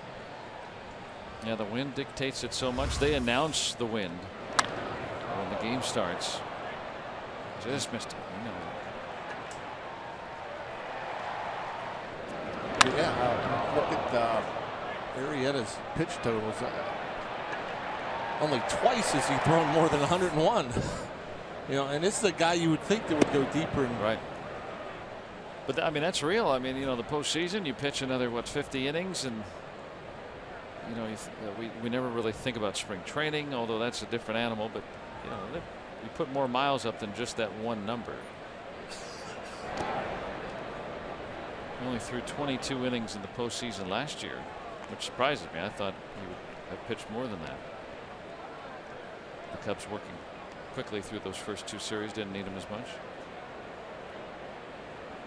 Still about 220 innings during the regular year in the postseason after pitching 229 innings plus another 20 in the postseason the year before. So 250 and then 220 innings. Yeah. Good observation. And then the Cubs, if they win the division, he's going to have to pitch in the postseason again. Since he's gotten that double play, he's sent down 7 Pirates in a row. And just 2 hits tonight. Chad Kuhl has been matching them.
the great pitching tonight on our Allegheny Health Network Super Bowl.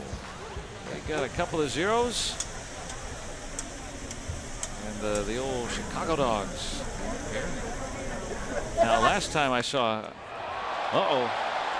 Zobrist deep out there, and the Cubs have the first one tonight.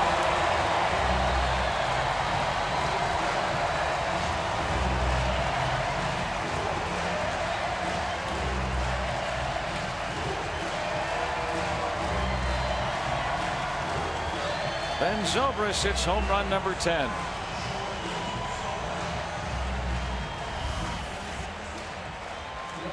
Yeah, right down Main Street. Fastball at 95. And Zobrist has that short little swing and gets just enough of it.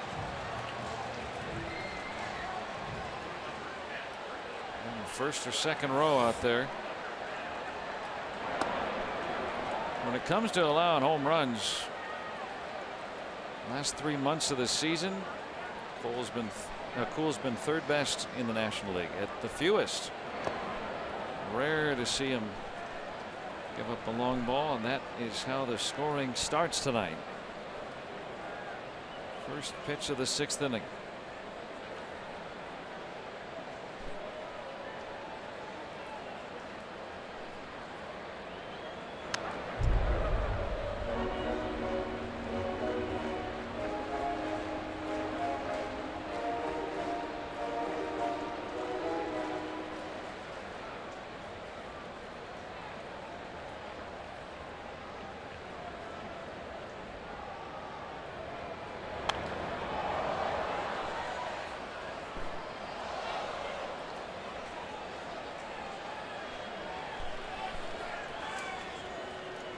All 2 strikes now on Schwarber.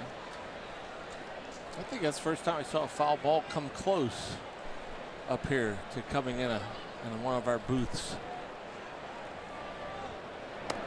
Yeah, I was going to say that. It would have to have like a perfect trajectory, because some go over us and on the roof. Plenty go below us. That's a look at where we are underneath the roof.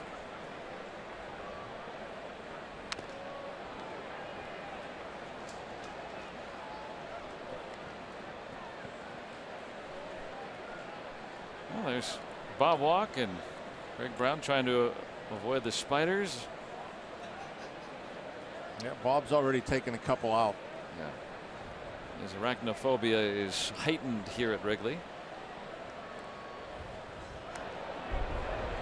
You never know when you need to make a run for it. Now Pat Hughes and Ron Coomer, Cubs radio. They're used to the spiders. They've probably named them. They got some nice size ones above their heads.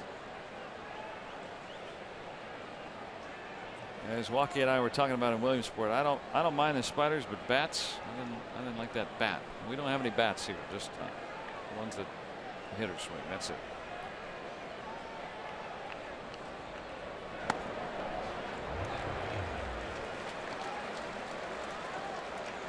Cool, after allowing the home run to Zobrist, has gone full on Schwarber. This will be the 9th pitch of the at bat upcoming.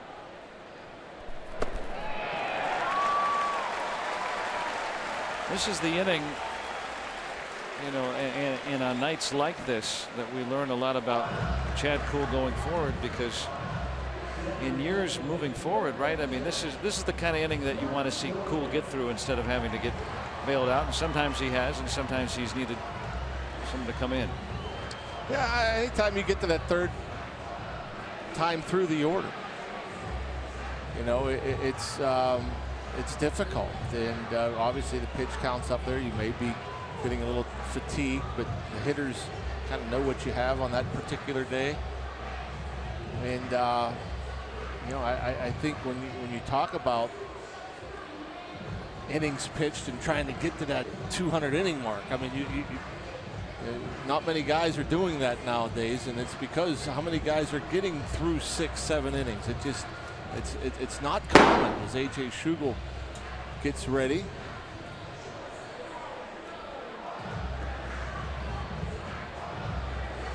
Cubs on a Ben Zobrist home run. Strike first tonight here in the 6th.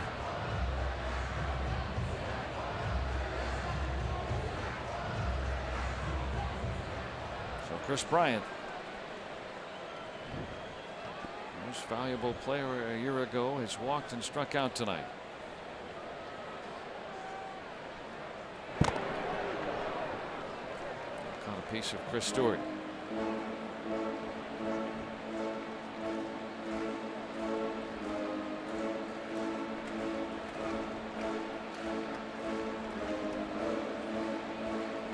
If you're thinking about a double play ball here, as we look at where this gets Stewart.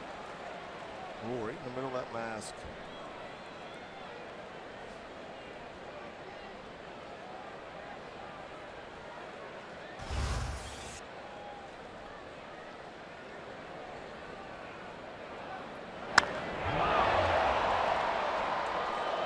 And you think about trying to get a double play ball here. You observed last night, Bryant doesn't ground into a lot of double play balls.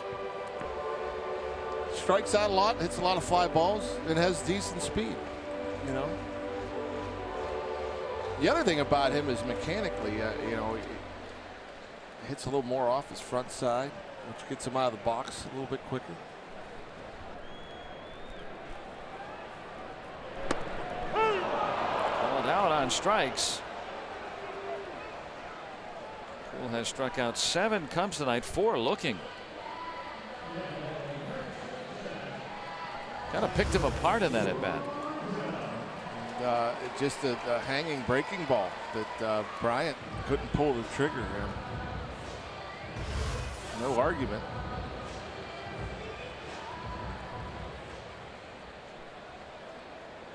Now Anthony Rizzo with 1 out. He leads the team grounding into 15 double plays.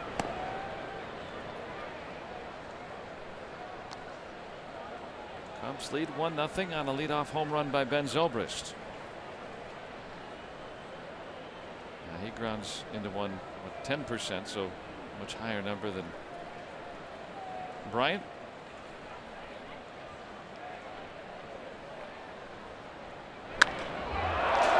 That's a base hit. Jaso sees it off the wall. Schwarber does not run well, so he'll stop at third on the double by Anthony Rizzo.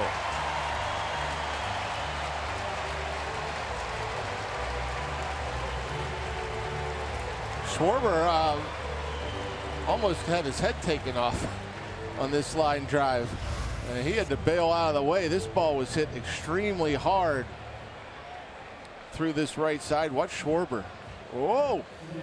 So he had to retreat a step. He sees it gets by Jaso, so he could lumber into third. Yeah, was on him pretty quick.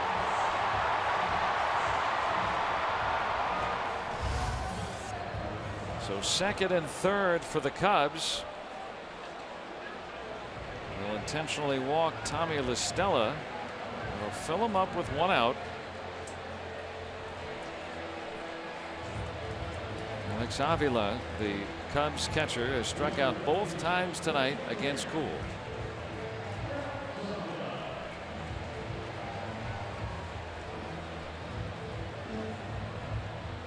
How are we going to pitch this guy?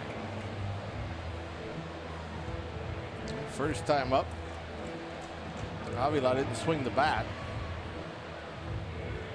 Second time up, swung the bat, couldn't make contact. He fouled one off.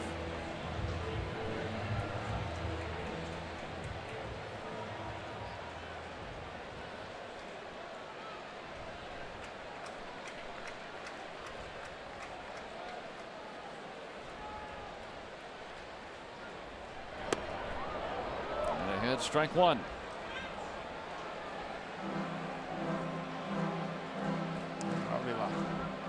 Not real happy with the call. Oh, it's in there. It's like the strike zone's gotten so small that now, hitters argue strikes. I mean, it's amazing to me.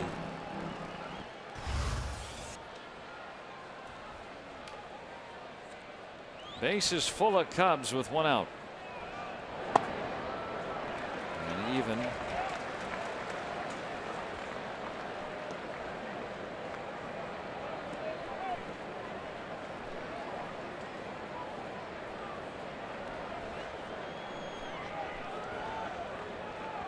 He's drawn his share of walks this year. Coming into tonight, getting on base at a .390 clip.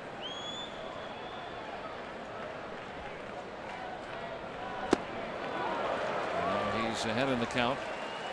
2-1. Don't overthrow it. So this inning started with a Zobrist home run, then Schwarber walked. He's now at third. After Bryant struck out, Rizzo doubled.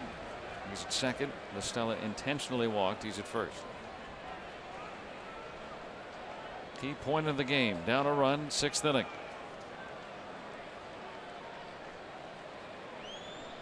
Two and 1 on Avila.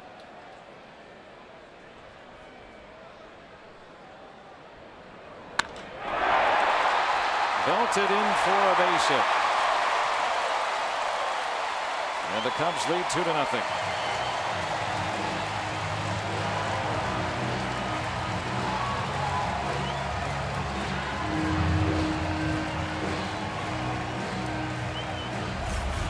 Chad Kuhl starts him off with a little slider that catches the inside part of the plate, then tries to get him to chase. Misses again. Yanks that fastball, and this one he just left right down the middle.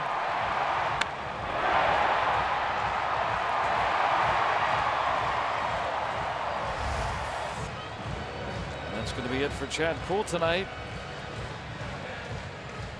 Blanked the Cubs over the first 5, but the highest scoring team in the second half of the season has played at a pair here in the 6th.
They've still got the bases loaded with 1 out, but Chad Kuhl departs.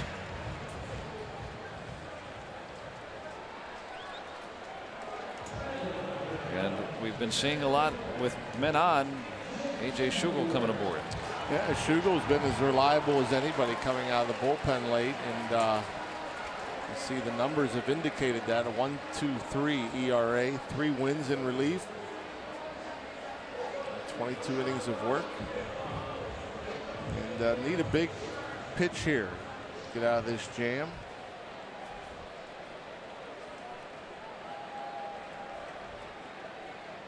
Jason Hayward was 2 for 2 tonight against Kuhl. Out to left, but Marte able to corral it. Will be deep enough to score Rizzo. It's 3-0 Chicago.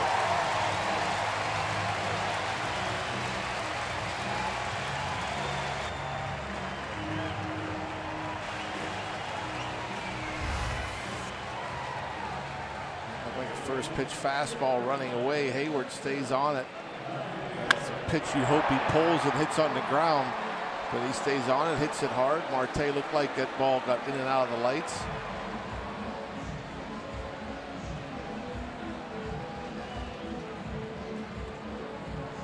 Cubs get a run, Pirates get an important out. Javier Baez 0 for 2, the number 8 hitter. 3 runs across for the Cubs here in the 6th.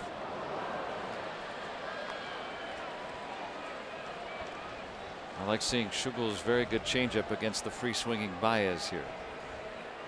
Changeup just dies when it gets to the plate. Good downhill movement. As it goes to the plate, it just continues to fade. If you talk about what opposing hitters hit off of the changeup in his 2 years with the Pirates, there's no one better in baseball than A.J. Schugel with the changeup in terms of what guys hit off of it. I believe it. 0.88. Wow.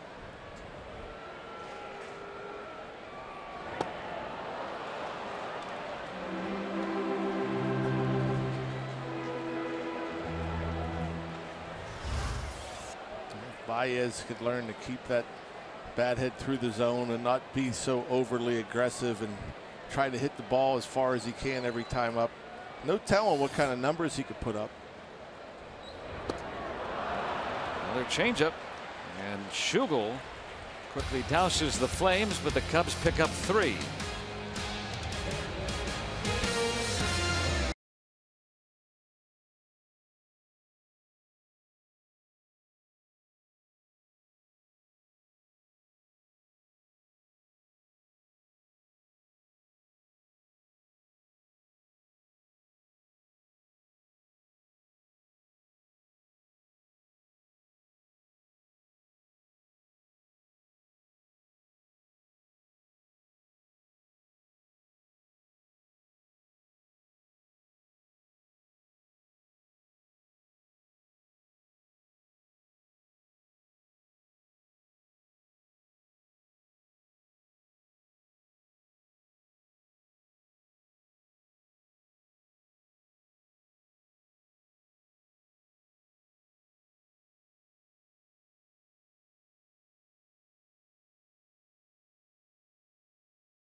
On AT&T Sportsnet is brought to you by Barrel. We'll beat anybody's price. Find out more at barrel.com. And by Levin's, the official furniture and mattress supplier to the Pittsburgh Pirates. For the best quality, service, and value, shop Levin's. Let's go Bucks! Ben Zobrist with a leadoff home run for Chicago. That got the 3-run inning started. He's now over in left field. Albert Almora is now in center field. Jason Hayward over to right as Schwarber out for defense. And Koji Uehara is on the mound. 48th appearance. 3.89 ERA. Pretty good strikeout rate. 49 and 41 2/3.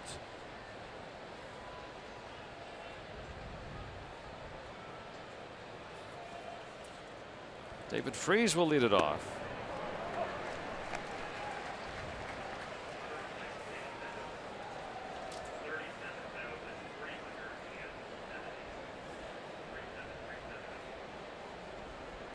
Five home runs allowed by Uehara in the 12 innings he's pitched since the All-Star break. So He has been more fallible than he was in that first half, which was pretty good for Uehara. As you can see, not a very hard throw.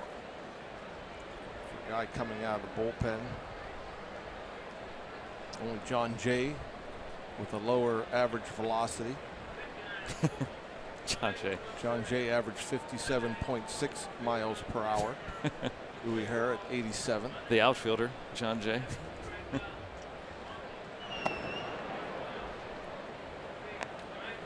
And since he's been over here in the big leagues, that's not been his game. He's 42 years old now as well.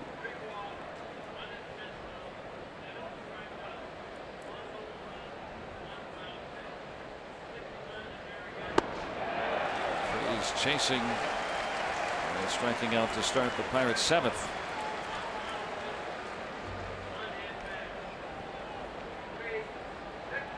Look at our Nissan road ahead. The Pirates and Cubs in the series finale tomorrow night. Jose Quintana goes for Chicago against Ivan Nova in search of win number 12. Our coverage begins at 7:30 right here on AT&T Sportsnet.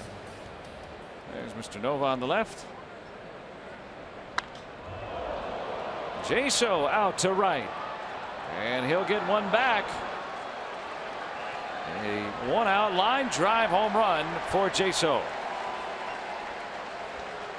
And the home run ball continuing to plague Uehara.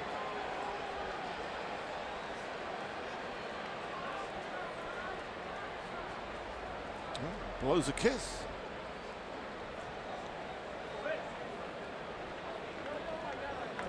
Ninth home run for Jaso. Let's see what he gets here. That looks like a fastball. 88 up, out over the plate.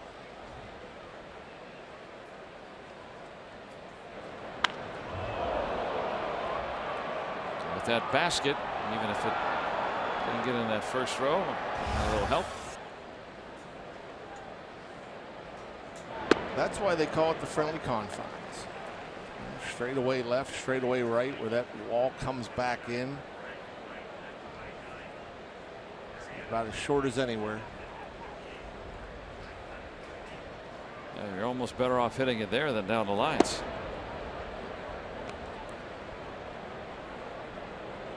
So Jaso with that ninth home run. It's down 2 here in the 7th. 6 home runs now allowed by Uehara. There's 12+ innings since the All-Star break. At least that's what hitters think it's the friendly confines.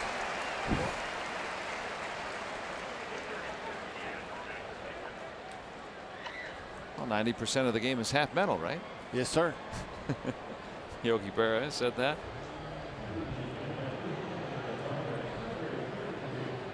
He's very pleased. And Pedro Strop.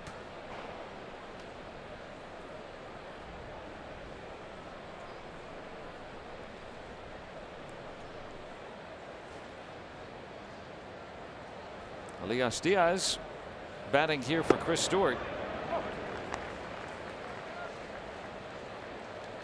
The other active catcher on the roster.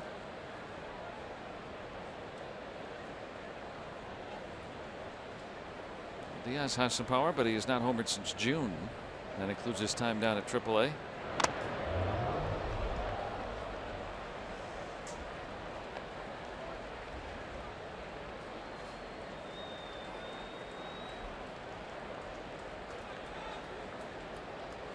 Yeah, these are always the guys like don't throw very hard, and when you get behind in the count, you get 2 strikes.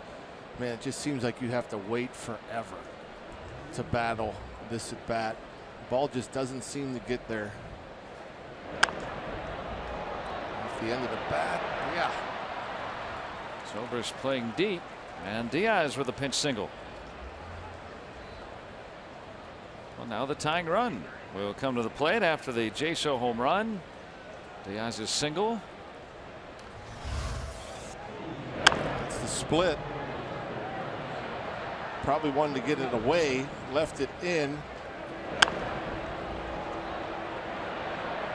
Zobrist playing pretty deep out there. That'll be it. Looks like. Trying to get him back, and Uehara is still struggling.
Brings us this unlimited baseball break, and congratulations are in order to the Pirates' top 2 minor league affiliates, Indianapolis and Altoona, both clinching postseason berths in their respective leagues.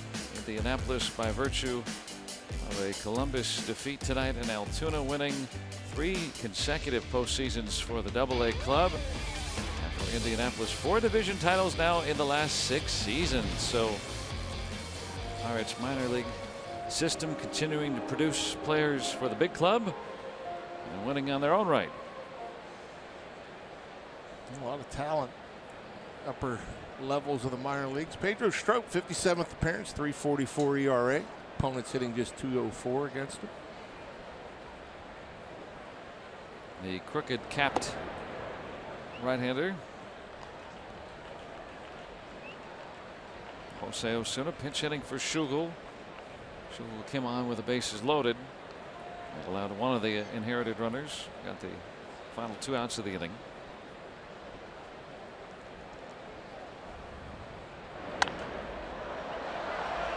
This one may stay in play. No, it'll be into the seats.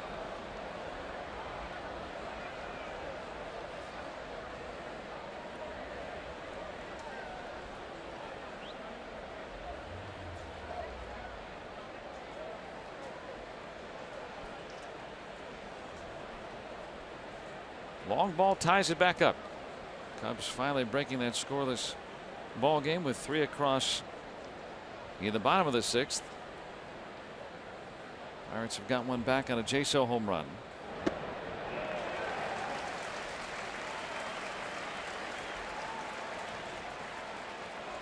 First time Osuna has gotten a look at Strop. There's Jaso. Been on base all 3 times tonight.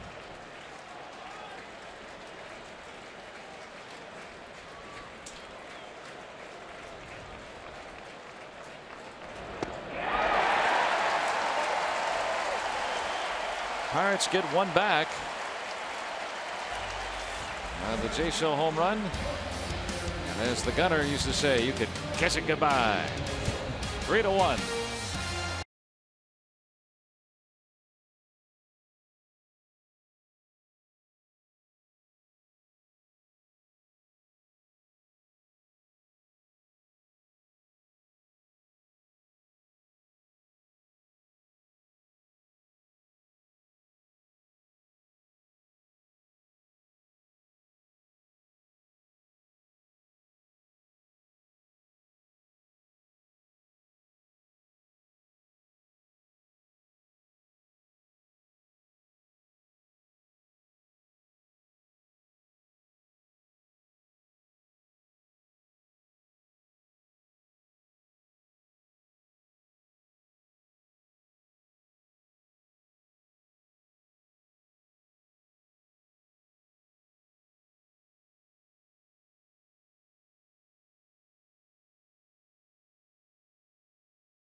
baseball in his time here. I can't believe he's been gone almost 20 years now. Still an icon here. Though a lot of the folks that come here to the ballpark never got to sing that live, but here they still show it on an occasion. 20 years, did you say? Yeah, 98. Wow. So still always remembered here. The iconic Harry Caray. Why can't I remember his wife's name? Dutchie. She too remembered. There's a street named after her. Is that right? Honorary. Right, a couple blocks from our hotel. I saw that today, actually. Dovydas Neverauskas on here in the 7th. 10th appearance, a 3.09 ERA.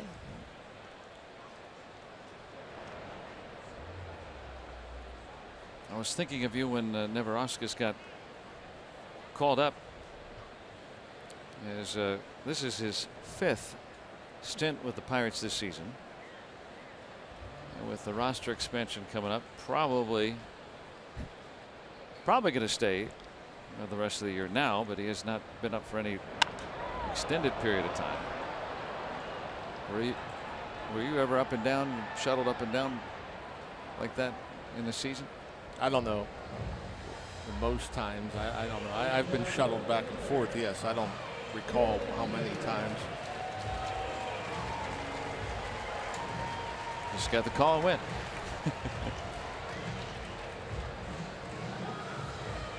'95, I think it was probably more times than any, back and forth. And that shuttle was a long shuttle. Calgary, Alberta. Oh boy, that's in the western part of Canada. Zobrist, who homered, starting the scoring last inning. A fastball at 99 from Neverauskas. Yeah, no direct flights from Calgary to Pittsburgh. Surprisingly. Took a plane to Salt Lake, then a train to. It was always to Salt Lake. Yeah. And then normally to Cincy, and then to Pittsburgh. Usually 2 stops.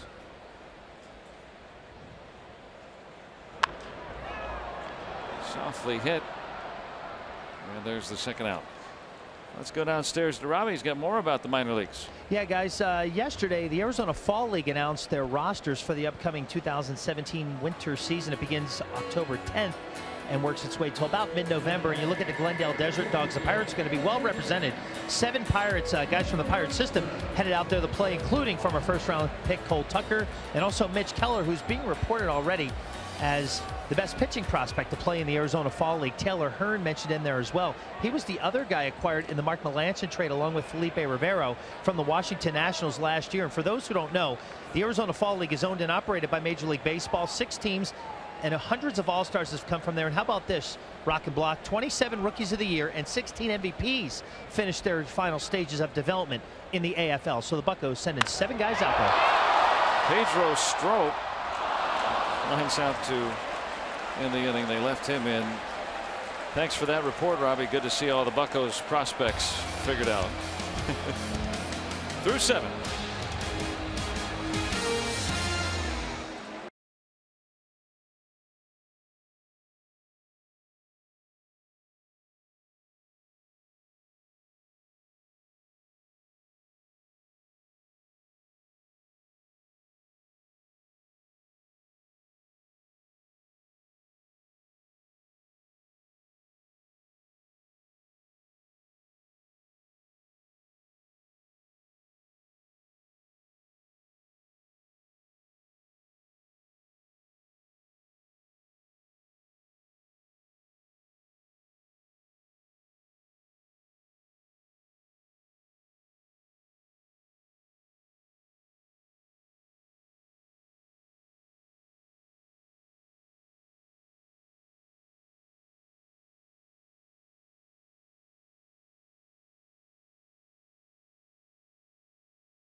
Scoreboard. Moving on to the 8th inning here tonight. Always a great place to visit. Checking in on our Point Park tweets. Jeff showing us the ball that Josh Bell gave him here on a road trip. Fun place to come. Iconic Wrigley Field, been around for more than a century. Cool place to see the Pirates on the road. Yeah, another one off their bucket list. Got to check out Wrigley Field, I think. Enemy territory. Yeah, it is not fun when the Cubs win because they have a lot of folks here and they're very loud. But boy, it's really fun when you steal one. Pirates have had success here. They've won 5 of the 7 games they played here this season. But tonight trailing late. Marte trying to get aboard, and that is a fair ball. Base hit. Well, that's a good one there. That's how you try to get back into a ball game. I mean, you need base runners. You're only down 2. A bunt and a blast. That ball incredibly able to stay fair. Normally when you see a bunt come off the grass, it usually takes a sharp turn in the foul ground. Chris Bryant was hoping for that.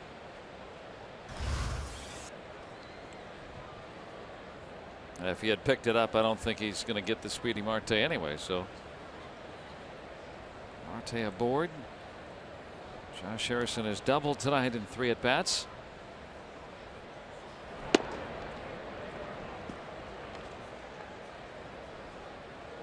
And with 16 home runs, one of the team's leading home run men as well.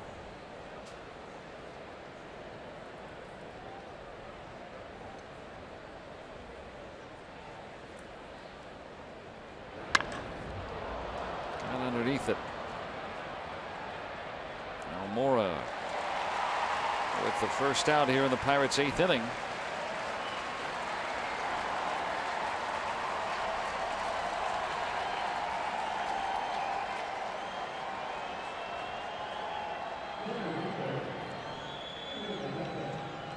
Pedro Strop. How about the ball he just hit the end of the bottom of the 7th? I would venture a guess and say that was the hardest ball hit on the Strop, that line drive. 2nd career plate appearance. And that ball was crushed. McCutchen has homered twice in his career off Pedro Strop, including earlier this year, back in April, on Jackie Robinson Day. That go-ahead 3-run home run right down the line. That was a silencer.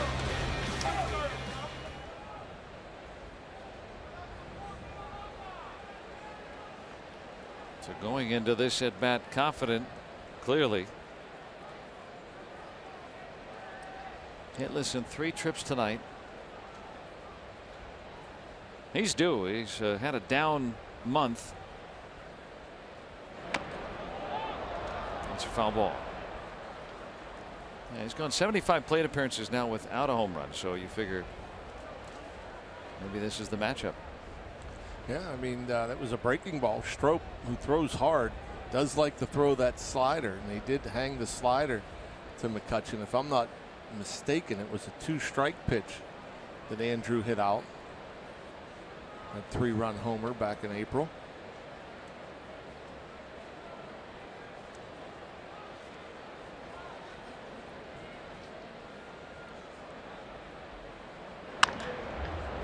Hard hit, but Tobias will get 1.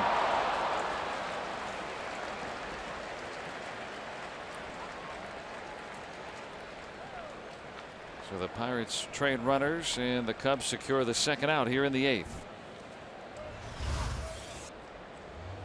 Well, Baez, flashy as always, does a good job of getting rid of it.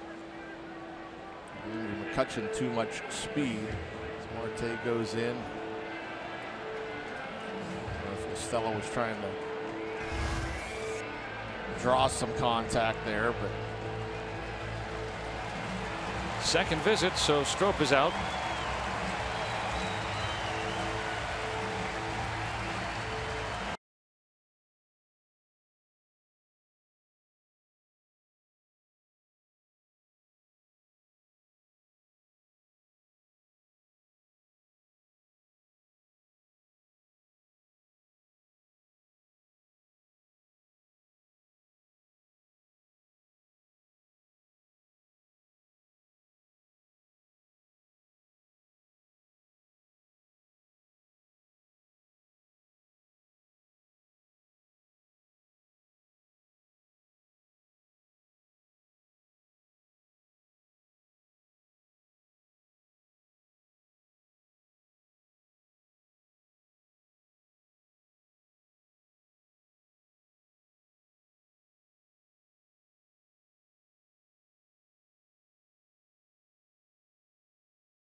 have the tying run coming to the plate here in the 8th inning. RBI Baseball 2017 now out for Xbox One, PS4, iOS, and Android. Enjoy fast-paced pick-up and play MLB action with all the favorite teams, players, and more. Your breakout MLB season is here, so you better come ready to play. Learn more at rbigame.com.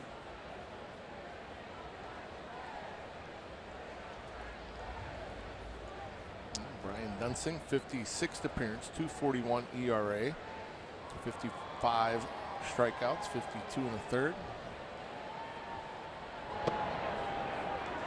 After a rough couple of weeks to start the season, an ERA of 1.5 since late April.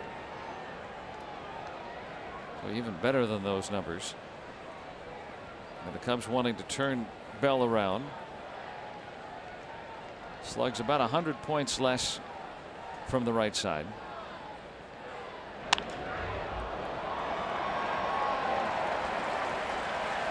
And that works. So leadoff bunt single, left on. And the Cubs maintain their 3-1 lead.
Levo zone and not in the lineup tonight, but the Cubs rookie having a fantastic offensive season.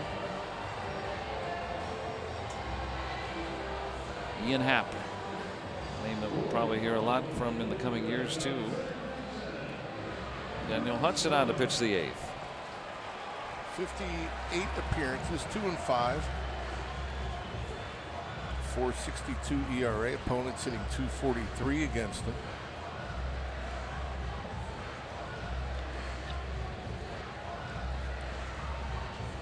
He'll get Bryant, Rizzo, and then La Stella due up.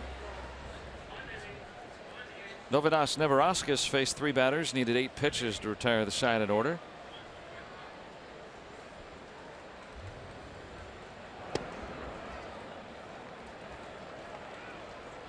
Bryant tonight has walked and struck out twice. That was against Chad Kuhl. Pirates starter gave up 3 runs in 5 1/3, struck out 7.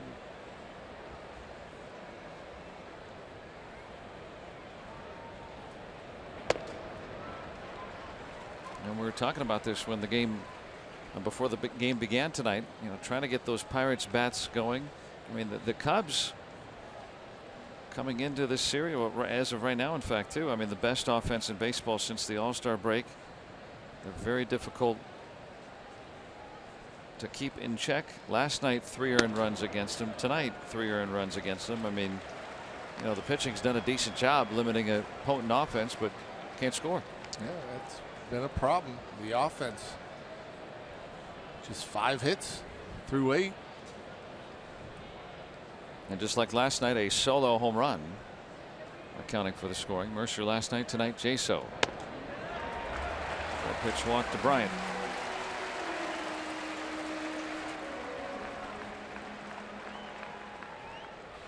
Look at the lowdown. Cincinnati. Scott Schebler with 5 RBIs tonight. Cardinals up large on Milwaukee. Cubs entering play tonight, 2.5 up on the Brewers, 5 up on the Cardinals.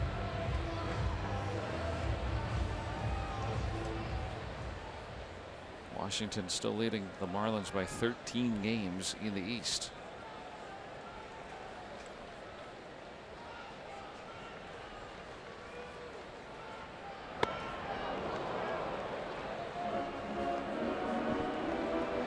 Seven from Hudson. Gets by Rizzo.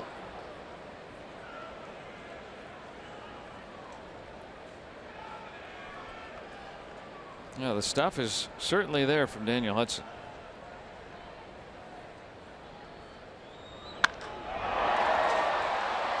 Hit well out to center and over the head of McCutchen. Here comes Bryant to score an important insurance run for Chicago.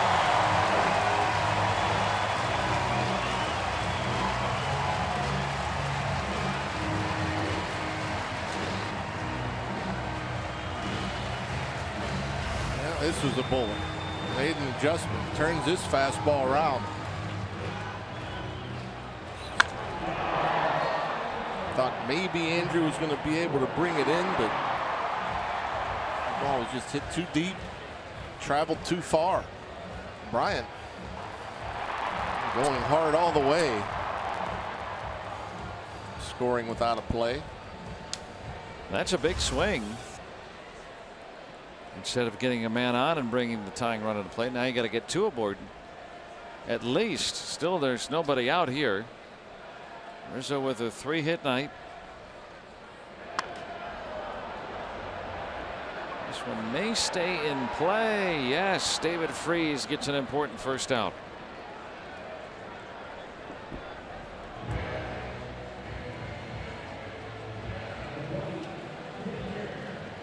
LaStella fouls out. Alex Avila with an RBI single that drove Cool from the game in the 6th.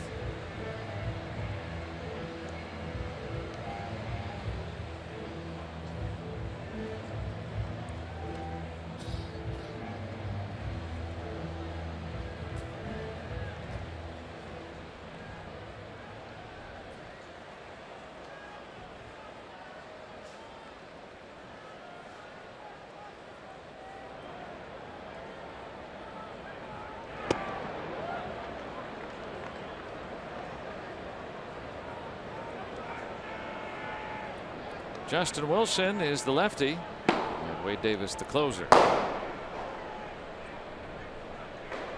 figure Wilson, if the Cubs score another, and Wade Davis if the score stays the same.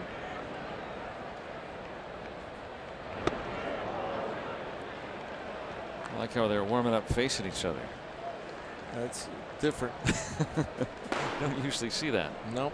Normally the lefty will be on the other side. Comparing leg kicks. There's always a lot of different stuff going on in that Cubs bullpen down I'm there. guessing there's some superstition too. You know, Davis probably only throws from that side. Doesn't like the other mound. Something like that.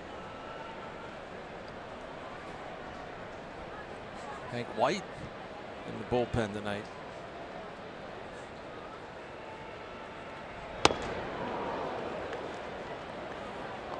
Henry Blanco is the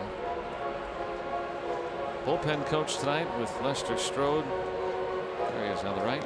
Lester Strode filling in for Chris Bosio, and our condolences to the Bosio family and the loss of his father. So Cubs pitching coach away from the team for the time being.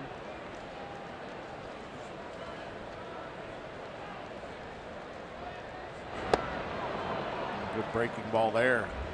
Hard slider to put away Avila.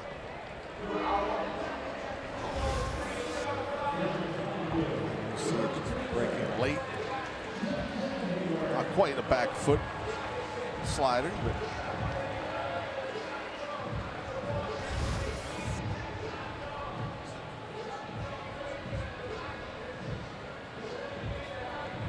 so 2 away, but a run across.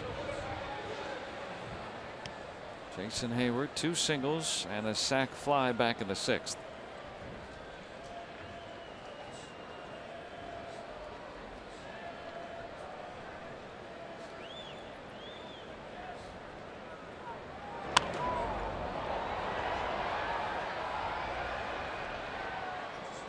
Pirates will have Freese, Jaso, and Mercer due up in the 9th.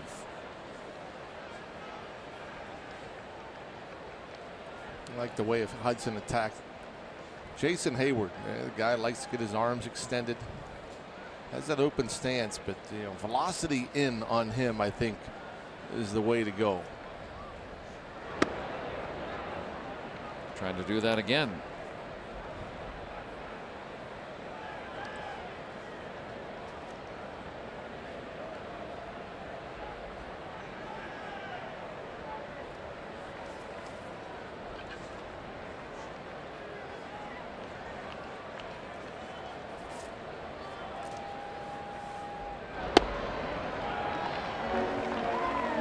That time 2-1.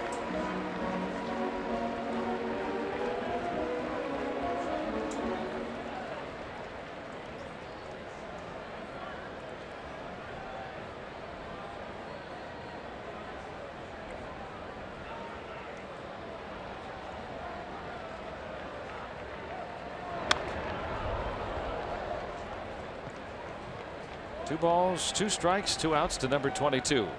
Jason Hayward. Got a Yahtzee.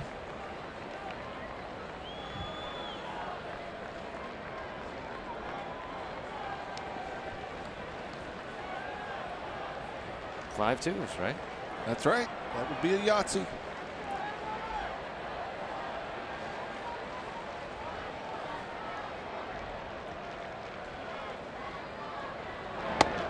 Strike 3 call. And Hudson very pleased at that strikeout, but he gives up a run, and now a 3-run deficit to overcome in the 9th.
Against the Cubs tomorrow night. Ivan Nova gets the start for the Pirates against Jose Quintana.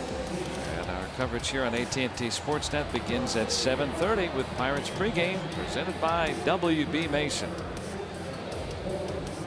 Pirates looking to even the series, but their hopes are waning. Down 3 here in the 9th.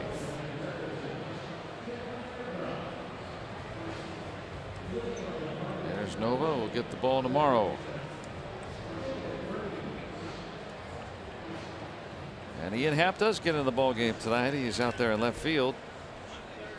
And Zobrist in his third spot tonight. Now he's at second base. Wade Davis looking for his 27th save, his 27th opportunity. More deuces. The ERA 2.22. He has not failed to convert a save opportunity this season. The only regular closer that can say that.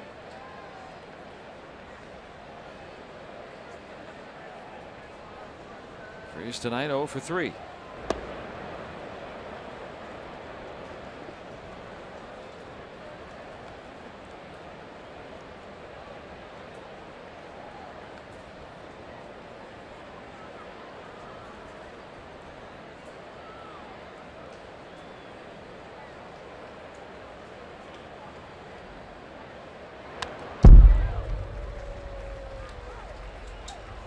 Pirates have Sean Rodriguez, Jordan Luplow, and Max Moroff on their bench, should they desire to use a pinch hitter. John Jaso, who homered his last time, is on deck, and then Mercer due up. Get to the pitcher's spot. That would mean you're going to get at least the tying run up there. There's Jaso next. Yeah, pitcher spot due up 5th in the inning.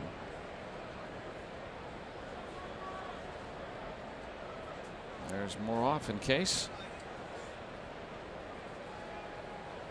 Hoping he gets a turn.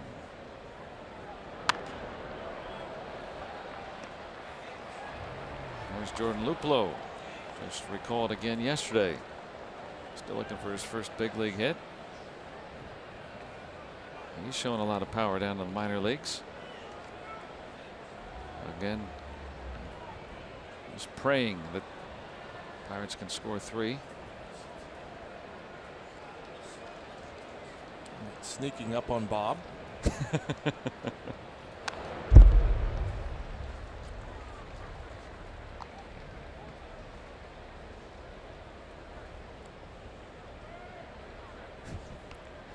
At this rate, by tomorrow night, he'll be in the booth with Bob. Almost looks like it's crawling. Like, I guess it is crawling, but it almost like.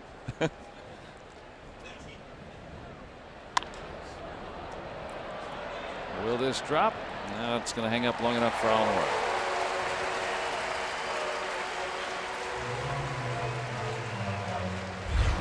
Last time around, John Jaso putting the Pirates on the board. And drive home run. Goes off Koji Uehara.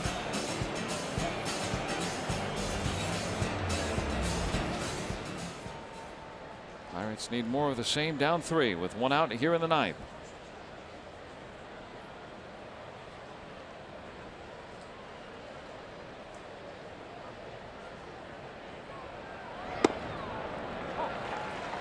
Davis notoriously one of the very toughest to homer off of, but this year he's given up 4, which for him is a lot.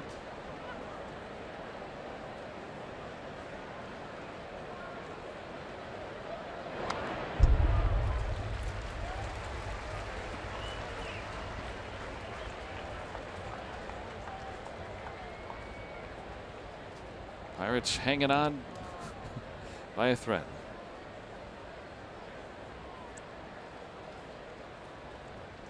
That's pretty cool.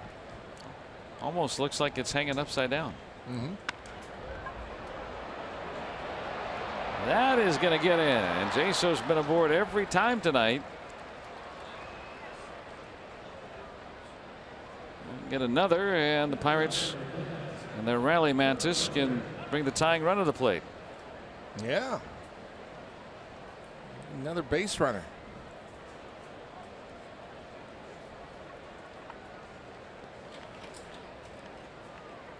Jordy's had a couple hard hit balls tonight. He's swinging the bat better now. Yep. Had a rough go of it for a while. Crawling back a little closer.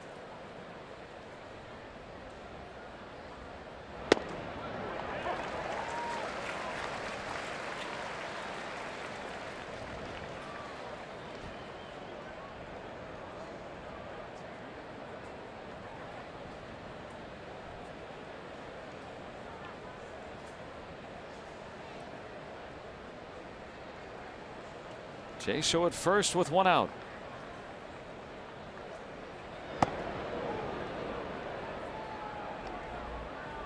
It would be no easy task, of course, especially against Davis, but the Pirates have come from behind 5 times to win this season when entering the 9th trailing.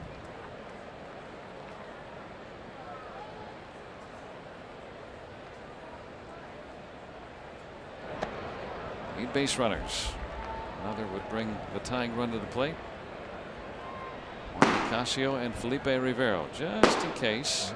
Rivero would love an opportunity.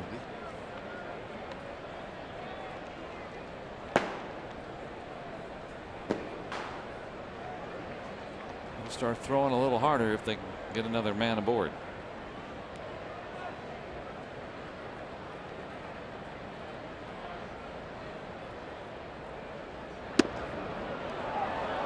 Just off the plate. 3-1. Just missing through a rare 4-seam fastball at 95. Just missed off the outside part of the plate.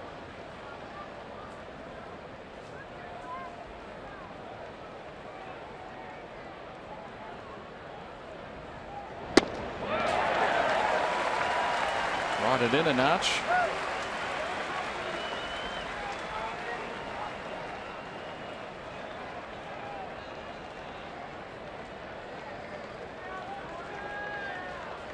Mercer trying to get aboard for Elias Diaz, who's on deck.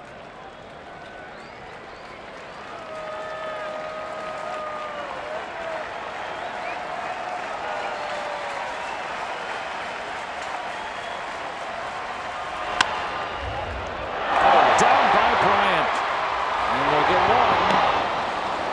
And Bryant, I thought that was ticketed for left field. That's one heck of a play. Another hard hit ball from Jordy Mercer. Man, what a play.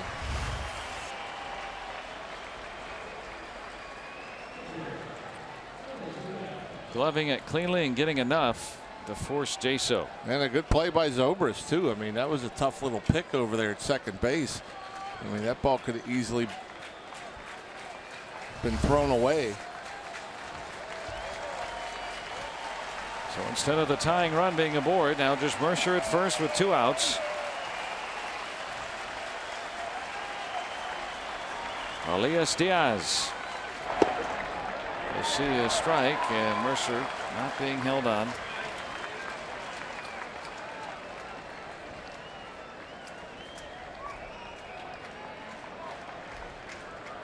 Avila will come out and have a word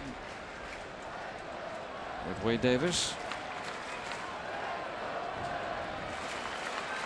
All tied in knots with 2 outs. Pirates trying to bring that tying run to the plate. Mercer in scoring position. Everything on its feet. And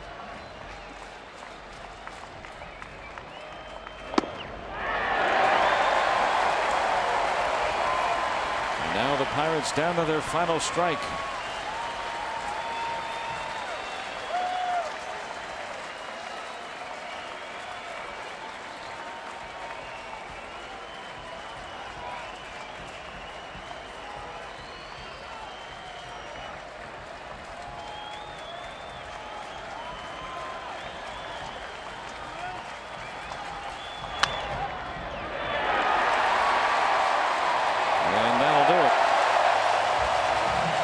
Cubs have taken the first 2 games of this series, and they extend their lead over the Pirates to 9 games now in the NL Central with that 4-1 win here tonight. And again, the offense just couldn't get anything going. Arrieta was pretty good. I thought Chad Cole also was pretty good, but he got touched up in that 6th inning, and the Pirates just couldn't bunch hits. They got the 1 home run from John Jaso, and that's about it. Just couldn't get much going. Decent pitching for the Pirates tonight. Much better pitching for the Cubs. They have taken the first 2 games of this series here in Chicago. And to talk this one over, let's go out to Robin Teak.